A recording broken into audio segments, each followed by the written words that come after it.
Someone says something. The MC wonders what it was. He is confused. Suddenly he wakes up in an empty place. He complains that his head hurts a lot. Guy comments that he smells a strange stench like something is rotting and wonders where he is. Then he gets up. He's on top of a building. And when he looks down, he is shocked by the people below. Something isn't right. Looking more closely, he is startled, realizing they seem to be zombies. Boy takes a few steps back, terrified, and he wonders what's happening. He was in a normal world just seconds ago. He searches his pockets for his phone to go online and see what happened. But he can't find it in his pocket. He finds a bag of chips he remembers buying earlier at the supermarket. All he has left is that bag of chips. And after eating it, he'll rest forever. He wishes he had at least had a girlfriend first. Suddenly, the rooftop door opens. A woman appears out of nowhere. She starts walking. The MC hides so she won't see him. The guy wonders how the zombies got all the way up there and thinks he's dead. But the girl sticks a knife into the water tank and starts using the falling water to wash herself because she's very dirty. The boy is outraged that a zombie would do that. She washes her face, and the MC realizes she's just a normal human. He steps on a rock, making a noise. The girl notices and gets ready to attack. She quickly goes to where he is. The boy greets her. Then he gets punched in the face. The girl points a gun in his face and tells him to start talking. The boy screams for her not to kill him, indignant. She asks who he is, but the guy gets nervous in front of the girl. His body starts sweating, and he doesn't know what to do. The girl is furious at how the MC is reacting and slaps him in the face. Then she yells that she's going to kill him. The boy gets nervous and begs her not to. Suddenly, a creature appears behind the girl. Flying toward them, she gets ready to attack, but the girl dodges just in time. The monster almost hits the MC. He is outraged. Something hits the creature. The girl starts shooting it and reflects that this mutant zombie is very tough and the bullets don't hurt it since she injured its eyes. Now it just walks blindly back and forth. The space is very tight and there's nowhere to hide, so they could end up attracting more zombies. With a giant body and an injured leg, it makes sense that the monster moves slowly. The creature roars and the girl draws a sword. It has several extremely sharp teeth and is designed to deal with zombies. The monster starts moving toward her. From the other side, the MC yells for her to be careful. The girl charges and rips the creature's arm off, all with one quick move. The monster falls to the ground, and the girl wraps the weapon around the monster's neck, finishing it off. She picks up a glowing blue stone and comments that the zombie's core looks very good, then complains that she just took a bath and is already dirty again. Turning to the MC, she asks why he's being such a wimp, then asks which faction he's from. The boy is freaking out and says this is insane, and it must be because of the horror movies he watches. This can only be a dream. He starts eating the chips. The girl steals his bag of chips. She asks who the boy is and how he has that precious elixir of life. The MC asks if she also likes chips. The girl says she asked a question and demands to know what faction he's from and why he has such a precious food. The blades on her skin made him realize this is real. The MC starts screaming, introducing himself as Qin Shuang. Just some random guy. He says he bought those chips at a supermarket. Suddenly, a bullet hits the girl's leg. She quickly turns around. Several shots are coming from above. Thrown to the ground, Qin Shuang asks if she's okay. The girl reflects that she doesn't know why the mutant zombies are after her, but someone must be behind all of this. From above, a man says that the girl has great skills and that sending the zombies after her to finish everything was a genius move. Another man agrees and says he's a genius. Another man gets worried and asks the leader what they'll do if she comes after them. But the leader says it's no problem. The bullet has corpse toxin. That will end her life quickly. Qin Shuang is concerned about her leg, which looks strange, and the girl says the bullet was poisoned, even though she's immune to the common zombie virus. That new type of corpse toxin virus is much worse. She's definitely going to die, she explains. That the ones who shot them are from the 17th faction, and they want the zombie core she just obtained. If her caught, both of them will die. Scared, Qin asks what they should do. The girl says she can hold off the shooters, while the boy escapes, and he asks what about her. She says that with that wound, which only penicillin can cure, She won't be able to run and will soon become a zombie. But Kid must find her sister and make her run. Ken is confused that it's simple. Penicillin could fight off a zombie virus. The girl gets frustrated, saying penicillin is extremely rare. She says she'll shoot later to distract them, but Ken must escape through the rooftop door while the smoke is thick. She mentions where her sister is, and he needs to warn her. The girl hands Ken a piece of paper. The girl starts shooting and Ken takes the chance to run. With the paper in his hand, he reflects that she gave her life so he could escape, and he's leaving her behind. In his world, penicillin is something very easy to buy. Suddenly a system window appears, asking if he wants to initiate dimensional transfer protocol. The girl asks what he's doing and tells him to run Ken. Asks the system if he'll be able to return. After going back to his normal world, and the system confirms then Ken says he wants to return to his world immediately. Out of nowhere, he wakes up in a hospital bed. The city is in chaos. In the hospital, doctors and nurses walk through the halls. Ken runs through the halls looking for penicillin. In the other dimension, the girl is sitting on the floor. She reflects that Ken should go find her sister. The man who attacked her says that since she stopped shooting, she must already be weak.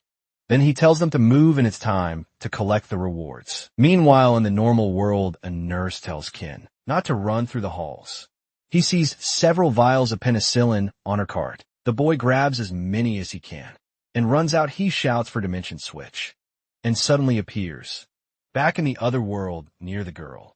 He pokes her and asks if she's still alive. The girl yells, asking if he's crazy, and says he should have left already, but he hands her a vial of penicillin and says he brought it for her. Shocked, she asks how he got that. Ken tells her not to ask too much and says it's real penicillin. He also says she's not going to die and they'll get out of there together. He gives her the medicine and the girl hesitates, but accepts the medicine. Nervously, Ken asks if she's feeling any better. After some time, the girl feels better and the toxin leaves her body. She's impressed and asks Shin what kind of penicillin that is. Suddenly, they hear a noise at the rooftop door. The girl pushes Ken and yells for him to hide quickly. The boy falls into a hole and grumbles that his back hurts and how the girl is really strong. On a rooftop, members of the 17th faction enter. Their leader tells the others to find the girl and says they can have their fun with her if she's still alive. Standing with her sword in hand, she asks if they're looking for her. She says she's been waiting for them. The leader wonders how it's possible that the girl is still alive.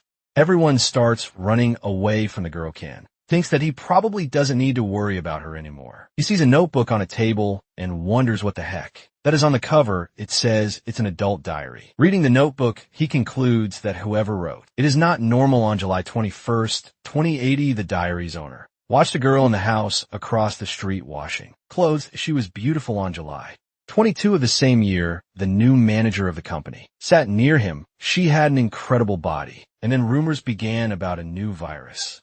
Looking at that new manager, he wasn't even scared of the virus. Later on, that manager became an enemy. She turned into a zombie that hunted him. The company went into quarantine. He was also locked in his office, not allowed to leave. On July 24th, 2080, our virus had infected most of the population, and he was down to his last food pack. On July 25th, 2080, he reached his limit and decided to go out. He needed to find food on his own. He left. The streets were deserted in the stores. There were only fights in supermarkets and pharmacies. Everyone went crazy and grabbed whatever they could. He finally managed to get some food and medicine. Saw someone get bitten right in front of him on August 3, 2080. He wrote that the TV signal had been cut 2 days earlier. The anchor said they were all going to die on August 17th. All the food was gone, but if he left that room, he'd probably be bitten. He was already starving and near his end. In the house across the street, a woman screamed because she was in danger. He saw her screaming and being attacked. She was killed by her own husband. The boy wondered what the man was doing. Then he realized the husband was eating her flesh. He looked starved. The boy had to vomit after seeing that by August 19th. It had been 4 days without food, and he was already dying of hunger, but just as he was about to lose hope, someone knocked on his door. It was someone asking if anyone inside had penicillin. The person traded lots of food for penicillin. It seemed that the medicine worked. well against the virus. On August 21st, he witnessed someone eating a dead zombie. He wondered if that was actually edible on August 30. He was robbed, and all his penicillin was taken. It was his only hope on September 1st. He decided to leave his house, even though the outside was full of infected. If he stayed strong, he could keep finding food or do what the man he saw the other day did. When he found the zombie, he pulled out a knife. It was either the zombie or him. There was nothing else in the diary. It was as if he never returned home. Maybe he had died. Now, Ken had an idea of what happened in that world. Infected turned into zombies, another important point. The power of penicillin in that world. It's worth more than gold. But while people there desperately search for the medicine, in his world, he can buy it easily. That means he's rich in that world. The leader of the 17th faction points a gun at Ken and says that he has a box of penicillin, the one that saved the girl.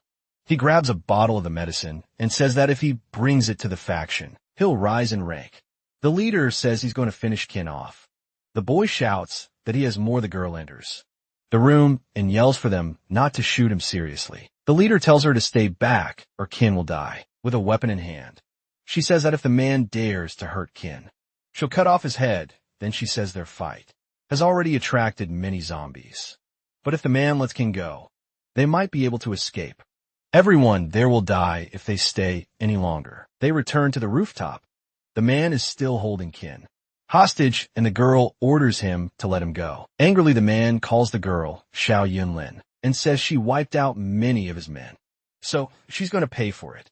He quickly fires a grappling hook to the nearest building and pushes Ken towards Xiao as he escapes. The man says that next time they meet, he'll turn her into zombie food. The girl gets angry while Ken takes advantage of the fact that he's wrapped in her arms. Chao asks Shin how long he plans to stay like that. At night, there are many zombies on the streets. Chao looks through a window and comments that they need to get out of that zombie-surrounded area, but they should rest a bit first. But before that, she wants to ask him some things, like who he is and how he has rare items. Ken reflects that Xiao seems nice in this apocalypse, but he needs to be careful with what he says. For now, he needs an excuse. Ken tosses a bottle of penicillin to her.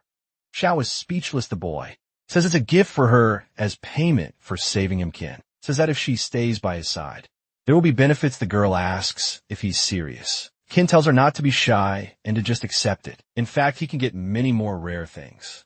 Xiao is impressed, and Ken confirms it's true. He says he can get all kinds of food. The girl is tempted and tells him to stop talking about food. Then she says she won't agree to protect someone just because of that, especially since he might be from an enemy faction. Ken says he's not part of any faction. The boy says she can see him as someone who enjoys the luxuries of a utopian land. The girl reflects that Ken really seems like someone wise, and his penicillin worked. She owes him her life. So she says she agrees and will keep him safe from now on, but if she finds out he lied, she'll kill him happy. Ken says she can call him Brother Sean. He asks if now that they have a deal, he can ask her a few questions. The girl agrees. She was going to give him a lesson about the apocalypse. They are virus-infected 80% of humans, causing a global catastrophe and reducing the world population from 9 billion to 1.5 billion, leaving only zombies with plant and mineral characteristics.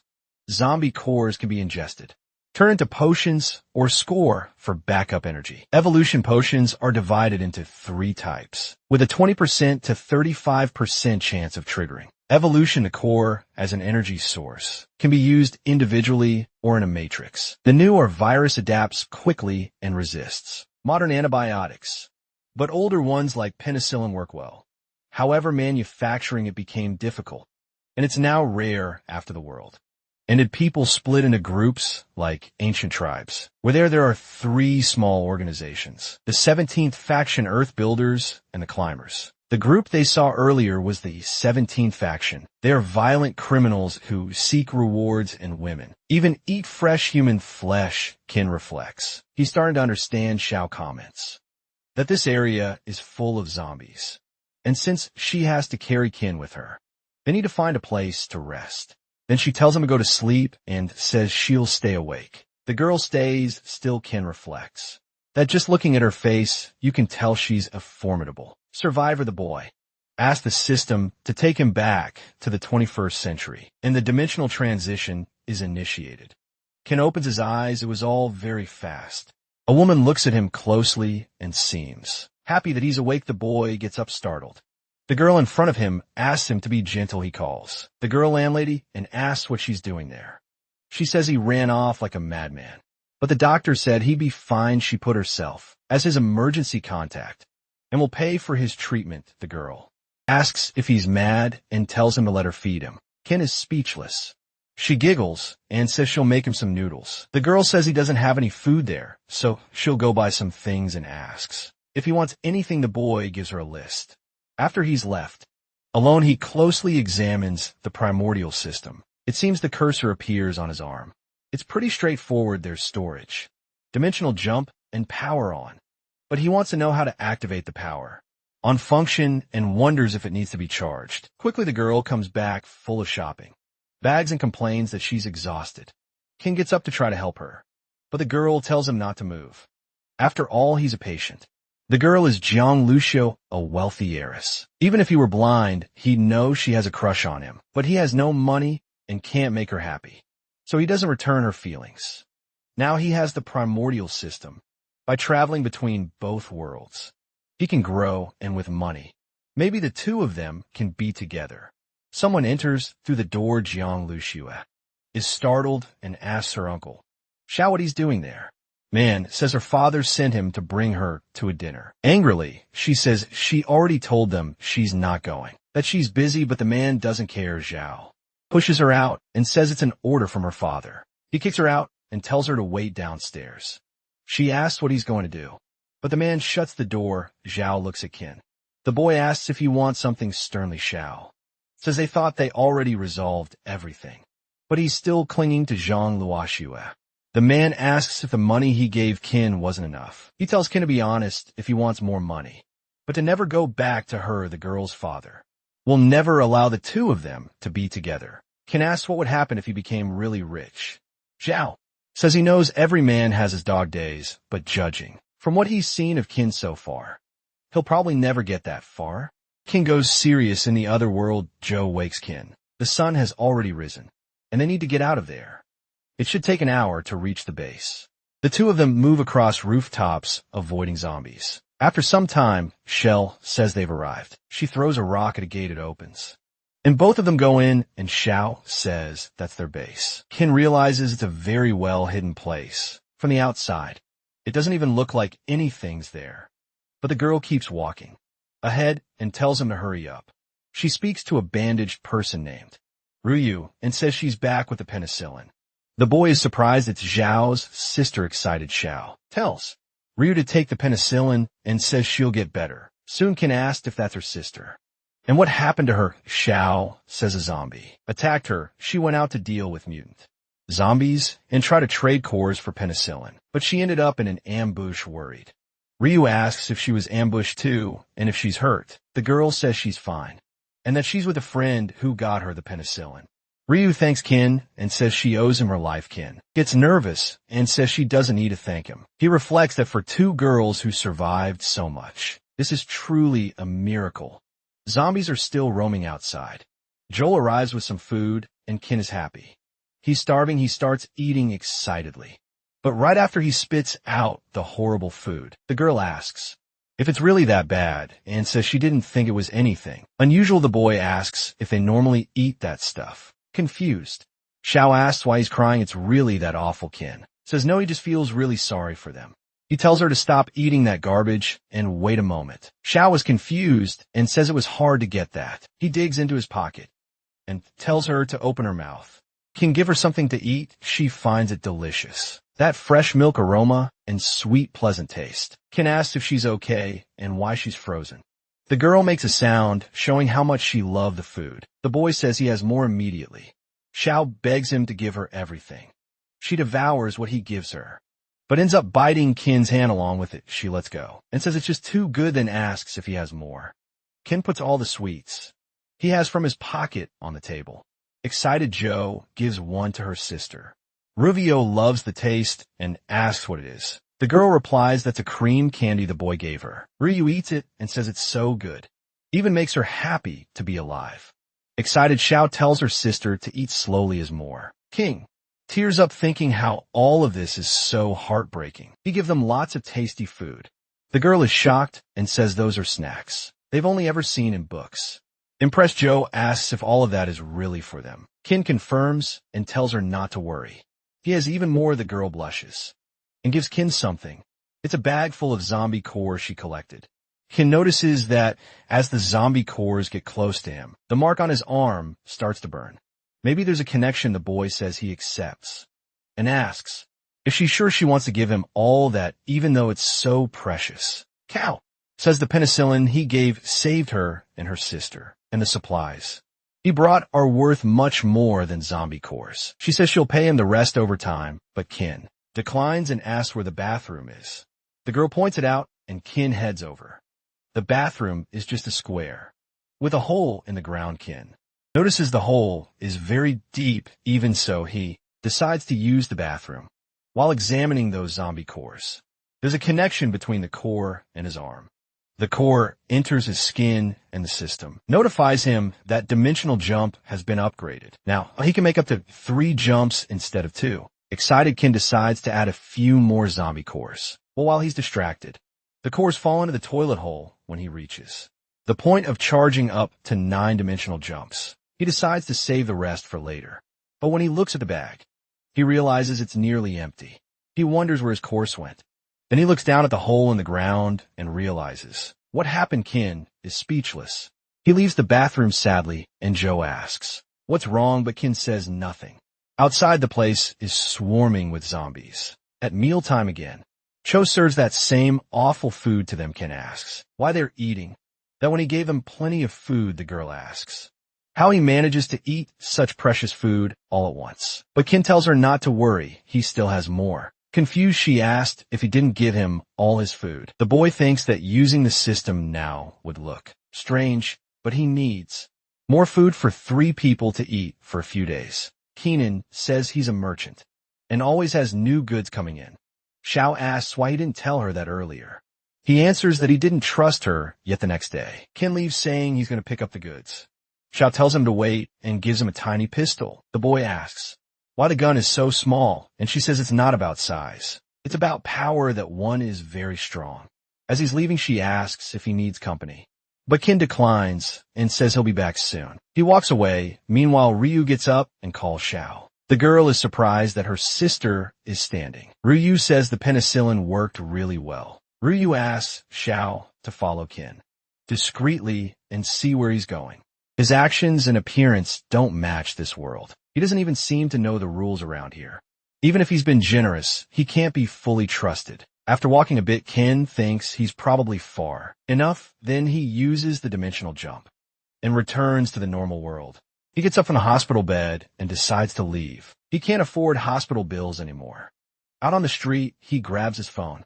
He hasn't had a job in months, and his bank accounts are almost empty. Even though he thought he was rich, he's still a broke guy.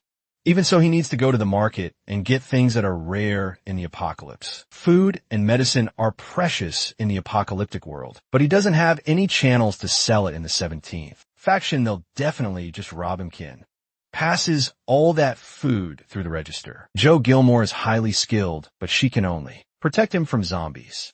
She mentioned another faction being around. That could be useful. The cashier gives him a total 1,054 yuan. Kim returns home. These items should fit in the system storage. He'll take the chance to pack some extra clothes too. Since each dimensional jump is expensive, he has to minimize costs. He feels sad, remembering he lost his other zombie cores. In a zombie world, Joe wonders how Kin managed to disappear.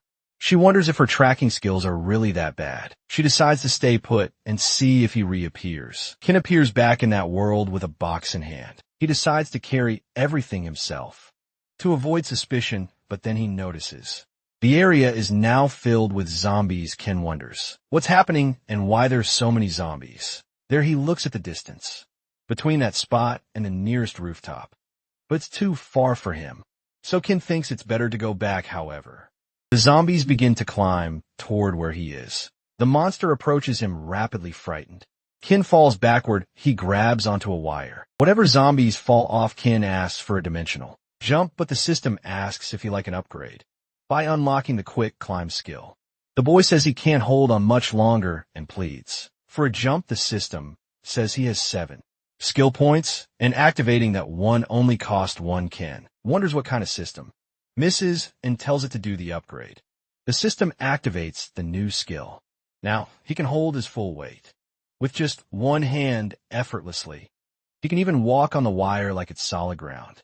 Kin is thrilled and feels like Spider-Man. Moving like Spider-Man, he walks along the wire. Xiao sees him. She reflects that she thought he was just an ordinary guy, but his skills are clearly powerful. Ryu was right to be suspicious of him. He lands on the rooftop of the neighboring building. He sees that the original path is completely surrounded by zombies. He'll have to climb somewhere high to find a new way back to the base. He begins using his wall climbing ability to scale the sides of the buildings, thrilled that he still has more abilities he can unlock. Looking inside the building he's on, he sees several zombies. They all become agitated when they spot him. Kid watches them and mocks the zombies, since they seem to be trapped inside, but the glass starts to crack. The boy freezes. The glass shatters under the weight of the zombies. They all begin to rush at him. He strikes one in the neck, and its head falls off. Kin wonders when he became strong enough to take out zombies with his bare hands. Another zombie approaches from behind. He strikes it in the neck too. Finishing it off, he finds himself surrounded by those monsters. So he leaps to another point outside the building. That was a close one. This world is seriously dangerous. Kin Davis, he feels lighter and checks his backpack, but it's gone and fell onto the floor full of zombies. Kin starts crying and wonders how this could have happened. He did all that for nothing and lost even his supplies. He spent all his money on it. Seriously, he reflects. This is his only chance to get rich. He can't waste it. So Kim returns to the spot where the glass broke and calls the zombies' attention. As they try to chase after him, they start falling.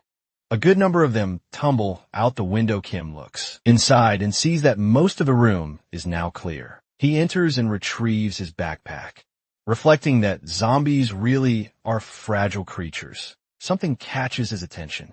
He wonders if he actually saw a shadow, or if it was just his imagination. But then a creature appears, smiling at him. It's fast, and massive. Kin is paralyzed. The thing rushes at him. The monster slams Kin against the wall. He gets hurt and tries to run, but the creature laughs at him. Kin reflects that the zombie is too fast. He didn't even see it coming. He could escape to the real world, but he had to come back again eventually. He has to make a choice, but he tells the system to use all of his zombie cores. For an upgrade, he reaches level 6 and gains the skills Fearless Focus and Firm Base. Quickly, Kin dodges the zombie. Now he can see clearly. He's gained quick movements and perfect timing for attacks. He keeps dodging the zombies. Relentless pursuit. But she still keeps coming, and even after using all his skill points, all he can do is run. Kin is frustrated even with his speed. His stamina is running out. He won't last much longer. If he slows down for even a second, it's over. The boy lands on the ground and looks at the monster. The zombie is closing in fast. Kin grabs a piece of wood and pierces the creature, but the zombie starts shaking and laughing while impaled. Kin complains that it still isn't dead. Outside, the zombies grow restless. Kin searches the zombie's body and finds its core. He's exhausted, but happy he got something out of it after all. Later, Kin returns to the base. Joe watches and wonders how he managed to escape. His combat skills seem as good as hers. The base's gate opens. Kin enters, excited, saying he brought cool stuff for them. Joe's sister appears. She's already doing great and asks if Brother Sean is back. Confused, he asks who she is since now the girl has no bandages. She smiles and says she's Ryu. The girl notices he's covered in blood and asks if he's okay. He says it's just zombie blood. Ryu, he tells him not to lie and says she'll take a look. He agrees. She gets closer and Kin feels happy. The girl says that if he's not hurt, she's relieved. Then she says he's filthy and that she's going to clean him up. Kin is confused about the bath. Ryu explains that they have little water, so they need to save it under the shower. Ryu is calmly bathing. Kin is nervous. She asked why he's stalling and wonders if Xiao will kill him if she finds out. Confused, Ryu asked why her sister would be mad. They usually bathe together too. Then she tells him to stop stalling and get in kin. Agrees and steps into the shower. He's stunned to see the girl smiling, but then someone appears right behind him at Xiao. Xiao asks what kin saw. He replies that he saw nothing at all, claiming he has terrible vision since childhood and can't recognize anything, even centimeters from his face later.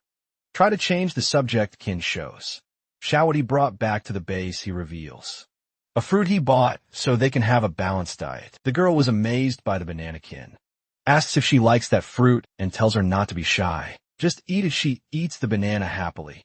Xiao gets really excited and says she loves bananas. Kin gets nervous. Ryu comments that it's so much food, it feels like a dream. Xiao asks if Kin is really giving them all of that and says it's extremely precious. Kin tells her he gave his word. If she keeps him safe, he won't let them down. The girl reflects that she has to keep her word, but earlier when he was in danger, she just stayed hidden watching. The boy says he spent all his savings and now needs to think of a way to make money fast. Confused, Xiao asks why he wants money, saying it's just old paper, good for nothing but wiping your butt. He explains he meant gold and treasure. His business is trading supplies for things like that. Jeff stands up. She grabs something she was using to prop up the table and hands Kin 3 gold bars, asking if that'll work. The boy is confused until he realizes it's real gold. The girl says that's what it's called, but it's useless here. So she asks if that's what he considers treasure. If so, she has 5 or 6 more of those under the tables. She tells him to take them, since they're worthless to them anyway that night. The boy goes to sleep happy because he's rich. Someone walks toward him. Kin thinks he's finally rich, and now he can be with Jiang Luxua. Ryu raises a knife toward Kin. She brings the blade down fast, but someone grabs her hand at Xiao, who asks what her sister is doing. The girl says if they finish him off, now everything he has will be theirs. Xiao reminds her that he saved them. They wouldn't be alive if he hadn't given them the penicillin. They can't repay kindness with betrayal. Rudy asks if her sister forgot how they ended up in that situation. Who shall wrong earn their trust? Then sold them to the 17th faction if Shell hadn't stopped her earlier in the bath. She would have taken him out then, but Shell insists. Kin isn't like that traitor. He had no reason to give them penicillin. No amount of their money couldn't buy even a single vial. Kin wakes up suddenly and asks what they're doing there. Dodging the subject, Ryu says she wants to sleep with him. He's confused but agrees. Chao says she wants to sleep there too. He accepts, but says he has to sleep in the middle of the bed. The night passes and Hin is happily lying in bed. The 2 girls sleep beside him. Ryu grabs a small sickle to strike Kin, but Shove Yunlin mees her hand away. Kin wakes up startled because her leg hit him. He asks what she's trying to do seriously. She says she wants to sleep alone with him, and that she'll start sleeping with him to keep him safe. The boy agrees. The next morning, Ryu asks if Qin Shuang is involved. He asks what that means and says he's just a normal guy. She approaches and asks how he escaped the building. Confused, Qin asks how she knows about that. The girl says she has a sharp nose. She smelled it. That building is terrifying, and only the strongest survive. She says he must be strong too, smiling. Qin says he got lost and has to thank Xiao Yunlin for her weapon. It helped him escape. Yunlin walks over and says that means her aim isn't bad. She invites him to practice shooting. Later they're in a shooting range. The girl asks if Qin is actually aiming, or if he has an eyesight problem. She holds his hand and shows him how to grip the gun. Close to him, she tells him to relax his arm and not to stay too tense. He should stay calm while aiming, then he can shoot. The bullet nearly hits the center of the target. Kim gets excited, and the system notifies him about unlocking the long-range shooting skill. The boy is confused, and the system asks if he wants to upgrade.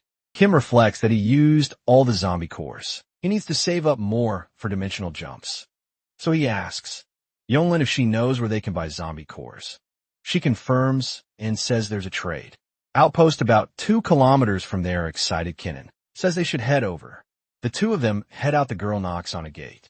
A man inside tells her to come, and they enter. And the man is pointing a gun at both of them. The girl asks if he's still afraid of zombies.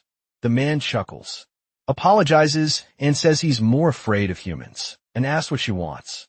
Kitten asks if he has any zombie cores. Seriously, the man asks what the boy has to trade. Kitten places some canned food on the counter. The man is shocked by the amount, especially because it's from the 21st century and extremely rare here. Kitten takes the cans back and says he wants to see the zombie cores first. Laughing, the man says Ken might look silly, but he's actually pretty smart. The boy replies that he was the one who said humans are scarier. It's smart to be cautious. The man steps away and returns with a sack of all the zombie cores. He has -11 in total. He explains that normally cans are worth 2 cores each, but since these are new, they're worth 4. He should give 12 cores, but only has 11. Ken tells him not to worry and gives him another can, but then he makes a request. He asks the man to get close to the gold bar and see if he recognizes it. The man says he's no expert, but it looks like real gold. Ken gets excited. He says the man seems well connected, so he can help him get more of that metal. Ken is willing to trade food for gold. The man is confused and asks why Ken wants gold, since it's almost worthless here. Ken tells him not to worry. Just try to get as much gold as possible. They'll trade whenever the man wants for it. Ken recharges the system. Now he has 24 skill points. He has to upgrade long-range marksman 4 times. Unlocks a new effect, Calamity Shot. He now has 9 skill points left, but the next upgrade will require 16. The boy picks up a gun and starts firing. He hits every target with ease. Ken asks to activate the Do Bullet effect. The system tells him he can only use that effect for free once per day. Ken asks how to activate it. The system responds he needs to yell Doom Bullet. Ken complains that's way too embarrassing. Confused, the system asks if humans don't like yelling. It says it tailored the trigger to his preferences. Ken rumbles that the system is so annoying. He looks around, embarrassed, grabs the gun, raises it, and yells Doom Bullet. The shot fires at high speed. But outside, Ryu and Yunlin watch in confusion. Ken is thrilled by his new power, but then confused because the bullet didn't affect the building at all. He wonders if it was just a normal bullet. Back at the base, he thinks he needs to study that bullet more. Meanwhile, the 2 girls are preparing supplies for Ken. He's startled and asks if they want help. Yunlin says it's not heavy at all, and it's nothing for them. They are evolutionaries. Ken is impressed. The girl explains that ordinary survivors can't compare to them, and few people can successfully evolve. Curious, the boy asks if there's a requirement and if he has a chance to become one. Yunlin looks a bit puzzled, then explains there are 3 ways to become an evolutionary. First, being infected by the virus. If you survive, you might evolve, but that was easier before the virus mutated. Second, by consuming a zombie core. If you don't explode afterward, there's a 10% chance of becoming one. Third, by taking an evolution potion, which gives up to a 30% chance of success. Excited, Ken asks how they can get those potions. Yelling explains she can take him to the Builders Alliance. They only care about trade, and as long as Ken has something to offer, they'll deal. Ken tells her to take him there the next day. Ken asks why Ryu isn't coming with them and why it always feels like she dislikes him. Yaman explains Ryu isn't coming because she has a vision problem. Outside, as always, it's full of zombies. The girl wonders why there are more and more zombies surrounding the base and reflects that it's time to do some cleaning. At the shooting range, Ryu is training and complains that she still can't manage to finish off Ken Shuang. She notices movement outside. It's the building Ken shot earlier. It collapses. Ryu is confused, not understanding why the building suddenly came down. An alley as zombie approaches. It gets struck in the head by Yumlin. The girl explains that this is the central road, and there are a lot of zombies here. Best not to shoot unless absolutely necessary. She crouches down and opens a garage door. Ken asks if this place is hers too. Yinlin says she has many supply points. It's better if they drive from here. The duo takes off along the road while zombies chase after them. The boy notices they're being followed by the monsters, but the girl tells him not to worry. She asks if Ken is really sure if he wants to become an evolutionary and warns that even the best evolution potion can be deadly. The boy says he's not sure if he wants to drink it yet, but he wants to buy one. According to Yinlin, the Builders Earth Alliance is like a guild. There's no guarantee they'll be kind. He shouldn't reveal too much right away. A zombie slams into the car window. Kin screams in fear. Yinlin says they're red zombies and wonders how so many of them showed up so suddenly. She tells Kin to shoot them down. The boy starts firing. One of the zombies breaks through the car's roof. Frustrated, Kim asks why you can't kill them. The girl explains that ordinary weapons don't work on red zombies. Holding the zombie's arm, Yonglin tells Kim to drive as fast as he can while she handles them. The girl climbs onto the car. She charges at a zombie with her sharp weapon and slices the enemy in half. But many more are closing and Yonglin defeats them. One by one she slashes through their bodies and heads. But one catches her by the foot unexpectedly and throws her off the vehicle. She crashes onto the asphalt, the zombies close and fast. Yunlin closes her eyes. She's out of hope. But Ken appears in front of her glowing with power. He yells at the zombies not to touch his bodyguard. Yunlin is stunned. Kim managed to annihilate all those red zombies. Moments earlier, the boy had panicked. He almost didn't make it. A minute before, he saw Yunlin fall from the car. He opened the door and jumped out fast. The boy sprinted at high speed toward the creatures, and with swift movements took down each zombie. He even mocked them for not being able to dodge his bullets. Ken laughs, saying he'll blow all their heads off. Yamlin is shocked by how strong Ken actually is. The boy is excited, collecting zombie cores, but suddenly feels a tremor. It seems his body can't handle such high-speed movement. Ken becomes confused. He can't find one of the zombie cores. Yinlin calls out to him. She yells at him to look around.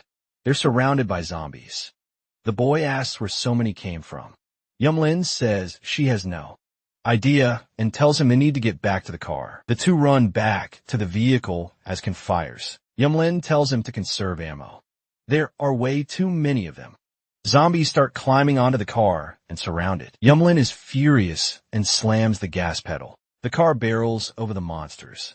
Zombie remains shoot out the exhaust pipe. Ken asks why the car isn't moving anymore. The girl says zombies are stuck underneath the vehicle. They're bogging the car down. And now the vehicle is completely surrounded. The boy asks, show Younglin how many bullets she has left. She says not many. He says he has 10. 10 bullets mean nothing against so many zombies. The only skill he can rely on now is Doom Bullet. Ken confirms with the system if he can really use one Doom Bullet for free per day, and it says yes. He asks how many more Doom Bullets he can buy with his remaining skill points. The system replies, each bullet costs 1 point. He buys 7 Doom Bullets, leaving him with 8 total. His weapon is now charged with purple energy. Ken decides to keep 2 points for dimensional jumps. If 8 bullets aren't enough, he can escape back to his world. But he thinks of Xiao Yonglin. She wouldn't be able to get away alone. She'd definitely die here. The girl says the car is sturdy and they're safe for a while. Ken fires all 8 shots. Yamlin complains, saying he shouldn't have wasted all his bullets. She tells him to at least save one. It might be useful. Ken asks why you'd want to save a single bullet. The girl replies that you always save the last bullet because no one wants to be eaten alive by zombies. That last bullet is for yourself. In that world, death is normal. She's always ready to meet her end, but she hopes it's the least painful death possible. Ken is left speechless. Time passes, but Ken sees no response from his shots. He's furious the zombies are still out there. Suddenly it starts raining. Young man comments that at least they don't have to run from the rain. They can only hope something will distract the zombies. Now the zombies remain there standing in the rain. Ken complains about the smell. The girl explains that since zombies are made of flesh, when it rains it produces a disgusting stench. The rain continues. Buckets in the back of the car begin filling up with water. It's almost time to patch the hole. She says it hasn't rained like that in ages. If it keeps up, they'll see something interesting. Kenna asks what kind of interesting thing. The girl explains, zombies are basically undecayed undead, but the moisture will return to their skin. It's the lack of it that makes them so wrinkled. Their skin will begin to swell, and they'll start to look like they did when they were alive. But it's only temporary. They'll keep absorbing water until their skin cracks open. They won't die, just look more grotesque. King grooms, saying he's getting nauseous. Yunlin tells him to look outside quick. I already look human again. She looks at a zombie at the window and wonders If she was like that when she was alive, maybe around their age. If she were still alive and the world was normal. Kin asks what Yinlin would do if the world were normal. Girl is confused. She says she's never thought about that. If there were no zombies and everything was still normal. She says she'd like to be the head of a pastry shop. Then she asks if Kin thinks that suits her. Kin says yes. Lightning begins to strike. Kin reflects that he can't leave her behind. There has to be a way. If he rests, he could use his speed to escape with her. A more intense lightning strike hits. The girl is stunned, saying she's never seen anything like it. The bolt drops fast from the sky and hits a tree, blinding them for a moment. Then another strike hits the vehicle directly, scattering the zombies. Kin is confused, then shocked. The creatures start falling to the ground. All of them die from the lightning's impact. The girl tells him to help move the bodies out of the way. Kin comments that they're boiling as the sun rises. They finish clearing the path. Kin is happy he survived. The girl agrees. Time passes. They reach their destination. A man reports that a car is approaching and tells someone to alert the boss. The gate guard heads off to wake the leader. The man complains it's too early for visitors. At the gate, someone appears and orders the two to get out of the car. He asks where they're from and if they're seeking shelter. Kin says they're just here to trade supplies. After the pair enters, the leader asks what Kin brought for him. A man places an item Kin offered on the table. The leader inspects it. It's a can of food. He opens the can. The girl complains, but Kin says it's okay. The man is testing the product quality. The leader smiles. His subordinates grow hungry just from the smell. The man takes a spoonful. The guards ask if it tastes good. Yelton complains. He ate the whole thing. The leader grumbles. It was gone before he even got to enjoy it. Calmly, Kin says not to worry. He's got more. He keeps eating. Yunan complains. Again, he's eaten 8 cans already, and they could have traded that for a lot. Burping, the leader says it's not bad. He's about 30% full. Then he tells the guards they can eat the rest. They start fighting over the nearly empty cans. The leader says it's delicious, and he'll take them to the Lord. He tells someone to escort them to the waiting room. A soldier leaves the pair inside the settlement. Everyone seems peaceful. There are vendors everywhere. Kin asks if all the houses are occupied. The soldier says yes, refugees taken in by the Lord. Without him, there would have been zombie food suddenly. A girl is thrown to the ground, and a man starts attacking her, shouting that she stole medicine. The girl begs him to spare her and says she won't steal again, worried. Kin stops the man and asks why he's being so violent. Furious, the man asks if the boy knows what she did and says the girl stole medicine. Medicine is rarer than food, and stealing it leads to death when the Lord allows it. That girl has stolen from him several times. Fortunately, he caught her this time. The man yells at the girl to hand over the medicine, the soldier accompanying. Kitten says he doesn't need to worry in the city. They have their own systems to punish thieves. Kin and Yunlin follow the soldier while the man grabs the girl and says he'll take her to the justice office to decide what to do with her. Arriving at another part of the city, the soldier tells the boys that the Lord is busy that day and won't be able to see them, so he gives them a key to a room for them to wait. Until the next day, the pair goes to their quarters. The next day, in the middle of the city, an old lady stops a man and asks if he's seen her granddaughter, but he says no. Even so, the old lady keeps insisting, and the man starts arguing with her. Worried, the old woman says her granddaughter hasn't shown up since the day before. She asks if anyone has seen her. Ken observes that the lady's granddaughter must be the girl from the day before. The soldier confirms, but tells him not to worry, because she'll be notified soon. Even so, Ken decides to go speak to her directly and says her granddaughter was taken. To the justice office, the old woman becomes desperate and asks if her granddaughter was captured. She screams that it's her fault.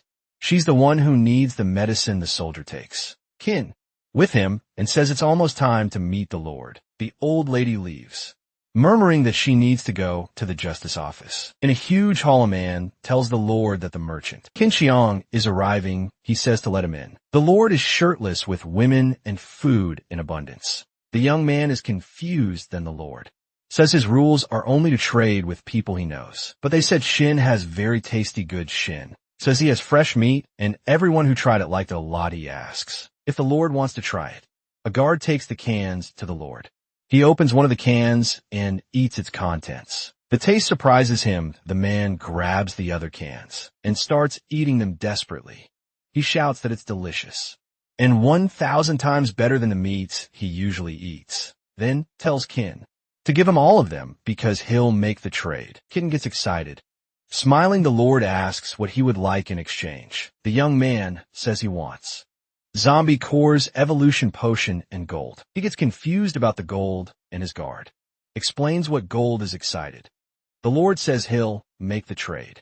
The man orders his guards to bring Kitten what he wants in exchange for the cans. Then the young man says he has one more request. The Lord asks what it is. Kin explains that a girl stole medicine the day before and is at the justice office. He can give the medicine if they let her go. Then the Lord asks the guard if it's true and confirms. He reflects that since Kin is offering medicine to make up for it, they won't have a loss. The man says that after the trade, his guards will take him to the justice office to release the girl. Happy Kin thanks the Lord. After some time, the guard delivers 10 kilos of gold, 100 zombie cores, and 2 evolution potions to Kin. He reflects that he can gain many new abilities. He mainly needs to return to the real world to sell all that gold. The young man doesn't know how much he'll get for that gold, but it'll probably be a fortune. Then the guard gives Kin a release order from the city's lord and says he'll take the young man to the justice office. He looks back and wonders where Xiao Yalan is. She was supposed to be waiting for him. The citizens are all gathered, murmuring in despair. Someone's bleeding, and people are watching. Kin wonders why there are so many people at the entrance of the justice office. The soldier orders them to get out of the way and asks what they're doing there angrily. He says he'll make the Lord give them more work so they have something to do.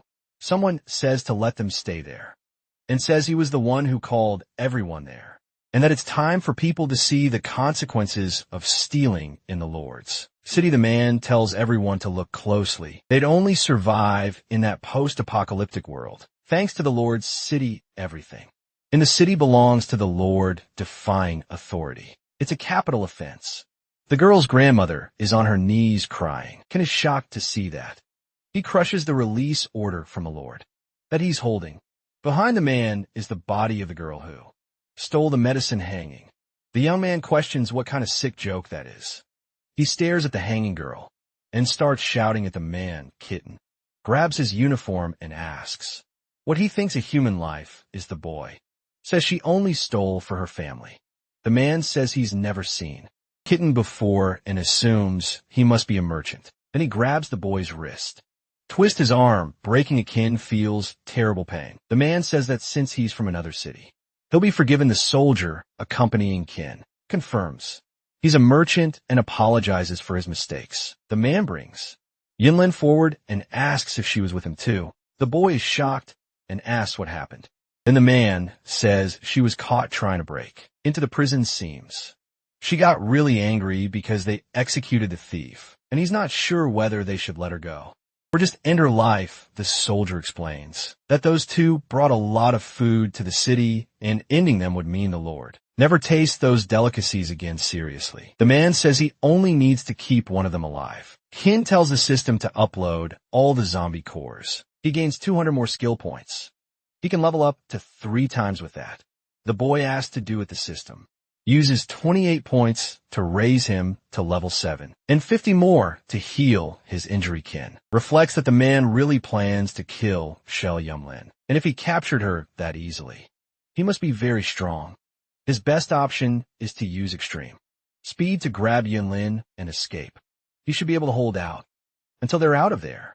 The boy activates his high speed ability and rushes toward the girl. He passes straight by the man and grabs Yumlin from the guards. Nearby, Kin tells them to take a break already. The boy is thrilled that his ability can last even longer. Yumlin shouts for him, but the boy tells her not to worry and that they need to escape. First, the pair heads beyond the city walls.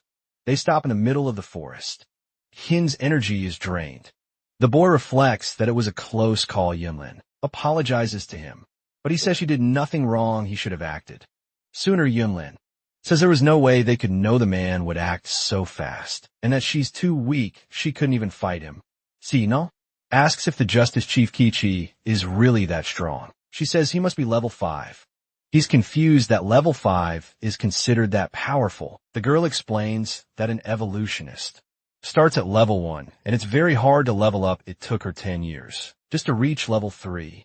Every faction has an evolutionist for protection, but level 5 is still rare. Some believe that a level 10 could even destroy a city in a single move. Ken reflects that even in the apocalypse, there are still incredibly strong people. Thought that with the system, he could dominate the world. But that will be difficult suddenly. Just as Chief Kichi approaches the two of them, Yinlin tells Kin to be careful. He is struck directly by the man. The boy calls for his position, and the man starts hitting him with several blows. Kichi even hits the boy's face. Yinlin screams for him. Seriously. Kichi asks if they were told they could leave the city. Kin falls to the ground injured. Yinlin tries to charge at Kichi, but he hits her. The girl is hurt, and Kichi grabs her by the neck. Ken pulls an evolution potion from his pocket and drinks it. He begins to feel a burning pain, and Kichi watches. Yinlin becomes worried and asks if he drank an evolution potion. Kichi bursts into laughter and releases Yinlin while Ken screams in pain. The Justice Chief laughs so hard he cries and approaches the boy and asks if Kim prefers to destroy himself rather than lose to him. The man says the boy looks like a riding insect. Ken screams in desperation. He remembers when he was a child and someone asked why he always got into fights. The little boy said he wouldn't stay with his classmates if they kept treating him badly on that occasion. His father slapped him and told him to stop fighting at school and stop embarrassing him. The boy says they say he was born, but never properly raised. His father walked away with his beer years later. His superior told him not to come to work anymore. Ken asked why. The manager replied that it's normal for the boss to invite interns out for drinks, and he shouldn't have interfered. Now, he should mind his own business. Ken was walking alone at night and saw a man attacking a girl. He approached the men and asked what they were doing, but the man pushed him. The boy insisted and did everything he could to stop the men from attacking the girl any further. The man decided to leave because the police should be arriving soon. The woman thanked Ken and asked him to go to the hospital, but he refused. As he walked away, he told her to leave that place because it was a dangerous area. Chasing after him, she asked him to wait. The girl asked if he had somewhere to go and invited him to an apartment she had. Kitten said he was looking for a place to stay and asked how much the rent was. Smiling, the girl said it would be very cheap. At her place, she helped Ken and fed him. Now he was in that apocalyptic world being beaten by Kichi. The man says Ken looks like a dead dog. Seems like the evolution didn't work. Inside the boy's mind, he's almost lost. He's trapped in his memories. The chance of evolving to level 2 is very low. A candidate went too far. Kin tells the girl he helps, Zhang Lushu, that she cooks very well and should open a restaurant. Happy, she says that if he wants, she could do that for him every day. The boy gets nervous. She gets up and goes to get cake she bought earlier.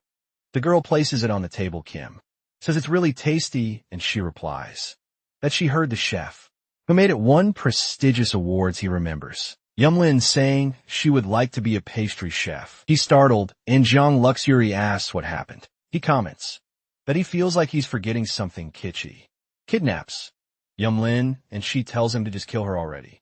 But the man says he won't do that. But her face is pretty. He could cut her tendons and give her as a gift to the Lord. A hand grabs his shin and knocks down Kichi and Yumlin's Kin, who stands up covered in blood, furious. He says the man isn't going anywhere.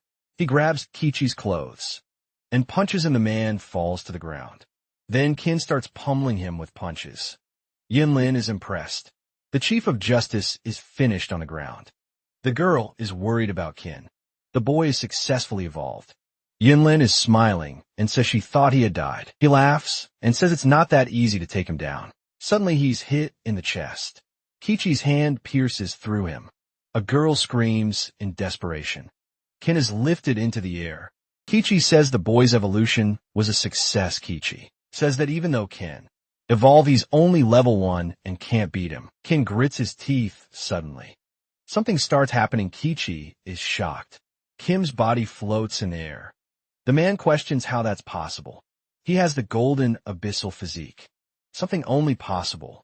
At level 10, worried, Kichi turns and starts running. He uses his speed ability to escape the man questions. How Tane could use the golden abyssal physique when just evolved. It's exactly like the last time he saw that happen. Hiden's entire body turns golden. Just by raising his finger, he can use his power. The attack rushes toward Kichi. The man is hit. The explosion is massive, and he doesn't survive. Inside the city, the Lord questions what? Strange vibration. That is, and whether some powerful figure is passing by. In Faction 17, the chief also feels the force's vibration. In the climber support group, the women are startled in the forest. Qin falls unconscious. Yunlin catches him. The girl is desperate about the boy's condition. She tries to stop his bleeding, but he's losing too much blood. Suddenly his body heals on its own. The girl is shocked, and she picks him up in her arms, determined to take him to a doctor. The Lord goes to the forest, but the aura has already vanished. He wonders, why such a powerful aura was near him and hopes he hasn't offended anyone. In a hideout, someone bangs hard on the door. A woman opens the door and is pushed back by Yumlin with Qin. She complains that if the girl breaks the door, she'll have to pay for it. Desperate, Yunlin begs the doctor to save the boy. The woman comments that it's strange. Yunlin asks if Qin Shuang is okay, and she says his vital signs are very weak. She doesn't know his current condition. She scanned his organs and found a large area of metal covering the wound site. It seems the metal saved his life, but she's never seen anything like it. Evelyn asks if that means he's going to be okay. The woman says she can't promise because it's strange. The girl asks what's going on, and the woman says to leave him there for a few days elsewhere. The chief of Faction 17 orders his subordinates to beat him. They're confused, and the man says he's humiliated them enough. Now it's their turn to get revenge. The man says not to worry because he won't turn on them. The group looks at him, and they start punching their chief after the beating. The man thinks his subordinates didn't even hesitate to hit him. He knocks on the doctor's door. She opens it serious. The man tells Dr. Xiao that he's injured again and asks her to treat him. The woman complains that it's the third visit in a month and that he gets hurt too often. He says it's part of his job. Yunlin is startled to see him there. She remembers that the last time she saw him, he threatened her. The girl wonders why he's there and if his faction doesn't have a doctor. If he finds out they're there, he'll probably order them surrounded. So she needs to leave quickly. The man tries to enter, but Dr. Zhao says there's a patient in that room and tells him to go to the other side. Returning to the room, Zhao is startled and asks what Yonglin is doing. She's trying to lift Ken. The woman says he can't be moved, but she insists they need to get out of there. Someone opens the door. It's the man from Faction 17. He pulls out his pistol and shoots, but Zhao throws herself on top of the man. He shouts that those two took out dozens of his men, and he's going to finish both of them. The man says he's already sent a signal to his faction. Zhao gets angry and shouts that he can't kill anyone there. It's her patient if he touches her patients. He should never come back for her help again. She's furious and says she's serious and won't let anyone disturb her patients. The man calms down and says he won't disturb her patients. Then he tells Yonglin he'll give them a few more days to leave and that he'll have people block the entire area. He points at the pair and says that he says song guarantees they won't escape. Once they leave, it'll be the end for them. The system informs Kin that he evolved and gained a new talent. The boy reflects. He can barely believe he's alive. He lost 3 years of his life to evolve to level 5. Kin is confused, and the system explains that to defeat the strong opponent, he unconsciously gave up the energy of his own life. The voice says it never imagined Kin would become an evolutionist. Purely through willpower, he asks who's speaking. The voice says it's an old man and that his evolution will unlock more functions in the system. Kin is still confused and asks why he was given the system. Then the voice says it believes he can take it all the way to the end. And at the end of the road, they'll meet. The day passes. Dr. Zhao says it's pure magic. He was fully healed in just 1 day. She's never seen someone recover so quickly. Yinlin asks why he hasn't woken up yet. Zhao agrees that he should have already woken up and thinks Maybe he needs some kind of stimulus. She punches the boy, who wakes up startled. Kin asks if she's a monster and why she did that. The doctor says he's recovering well.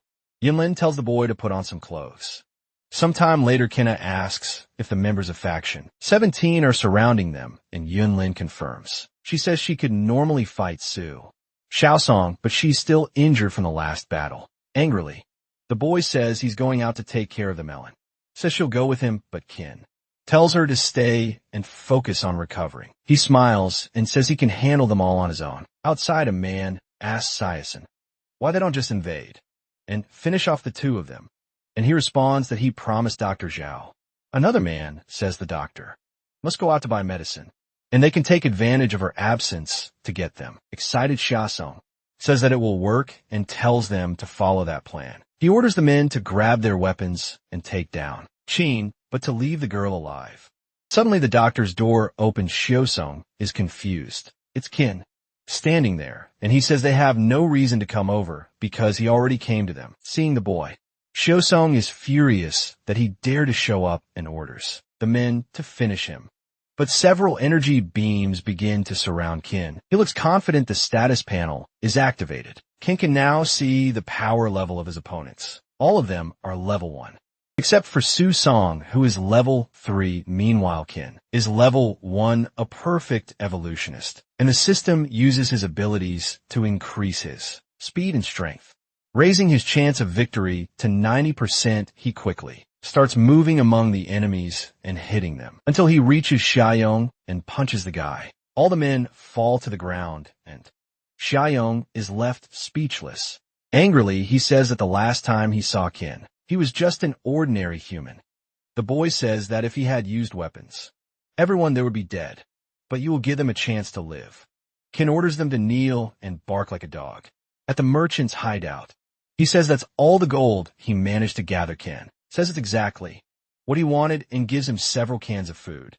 The boy leaves and tells the man to keep stockpiling gold for him. The man is confused that Qin wants gold. Usually people trade food cans for zombie cores. Kid now has 20 kilograms of gold for himself. He tells Jinlin that he's going out to get supplies. He's going to search for more food and water. Then the boy requests the dimensional jump. He wakes up to someone knocking at the door. He opens it. It's Jiang Loxia.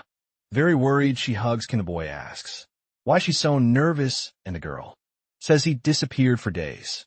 He makes up an excuse and says he was busy with some business and had no cell signal. The girl gets upset and says he needs to let her know when he's going to disappear. She was about to call the police nervously. Qin says he understands. Then he says he's going to give her a gift as an apology. Zhang Laxmi says she doesn't want anything and that he shouldn't spend money on her. Qin tells her not to worry because he made some money in the last few days. They should go shopping and she can choose whatever she wants at the mall. Jiang Luxia says they're in a very expensive store, but Qin ignores her. He tells her to pick anything she wants because now he has money to buy several of those. Jiang Luxia asks how he got so much. Speaking with the clerk, Qin asks her to show him the best merchandise. She hands him a pearl necklace. Qin puts it around the girl's neck. She kisses him on the cheek and says she liked it and that she'll love any gift he gives her.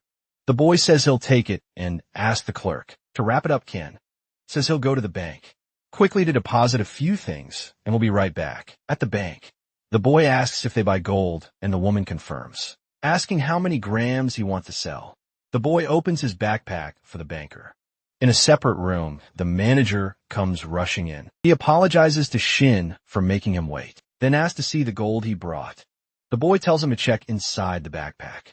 He's shocked by what he sees. Qin tells the man to test if it's real gold and says it's 20 kilos. After some time, the manager asks Qin to sign a document to complete the exchange. As Qin leaves a bank, employee asks the manager how much they pay the boy. The man says the gold had 99.6% purity, worth 6.6 million in cash. Qin returns to the luxury store and is startled. Jiang Luxia is arguing with a woman. She says the necklace is hers, but the woman says she hasn't paid yet, so she has no right to it. Qin asks what's going on, and Jiang Luxia says that woman stole her necklace. One hands money to the clerk and says she wants to buy the necklace, but Qin hands over a piece of gold, and says he wants to buy the necklace. That piece of gold could pay for dozens of those necklaces. Angrily, the woman says that gold must be fake. The clerk says the necklace was already reserved. So even if the woman pays, first she can't take it. She wraps the jewelry and hands it to Jiang Luxue. The woman storms out of the store in fury. Jiang Luxue tells Qin they should go to the market to do some shopping, and he agrees. Someone hits the boy with a can. It's a group of men with mean faces. The woman sent them after the couple, and one of the men is outraged that they stole his girlfriend's necklace. The group approaches Amberly and says they're asking for trouble. Qin pulls Jiang Luo behind him. The girl tells Qin Shuang to run, but nothing happens. The boy turns and tells Jiang Luxue they should head to the market. She asks where the group is. She looks and sees all of them lying unconscious on the ground. Qin says he doesn't know what happened. Jiang Luxue and Qin shop peacefully until the girl's uncle shows up. She asked how he knew where she was and if he put trackers on her phone. The man asks if she already forgot what she promised her father. He tells her to go home with him, but Qin steps in front and says she doesn't want to go back with him and tells the man to leave. Angrily, the man says Qin is useless for Jiang Luo Shui. Her father is already looking for a decent husband for her. Once he finds one, she will get married. The man asks Jiang Luo if she remembers what her father said he would do if she refused. Her father said he'd get someone to buy Qin and throw him in the river.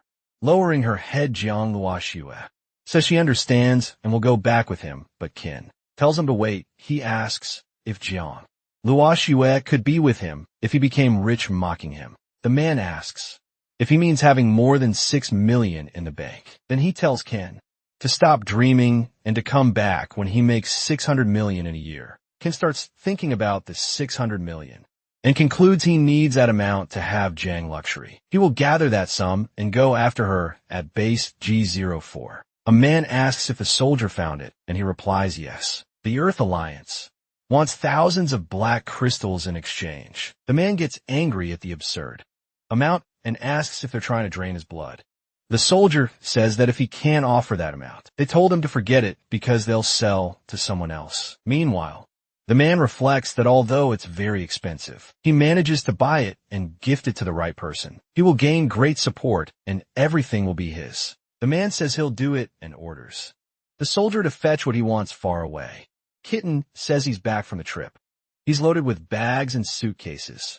Yiling is surprised he came back with even more things. Qin starts listing what he got confused.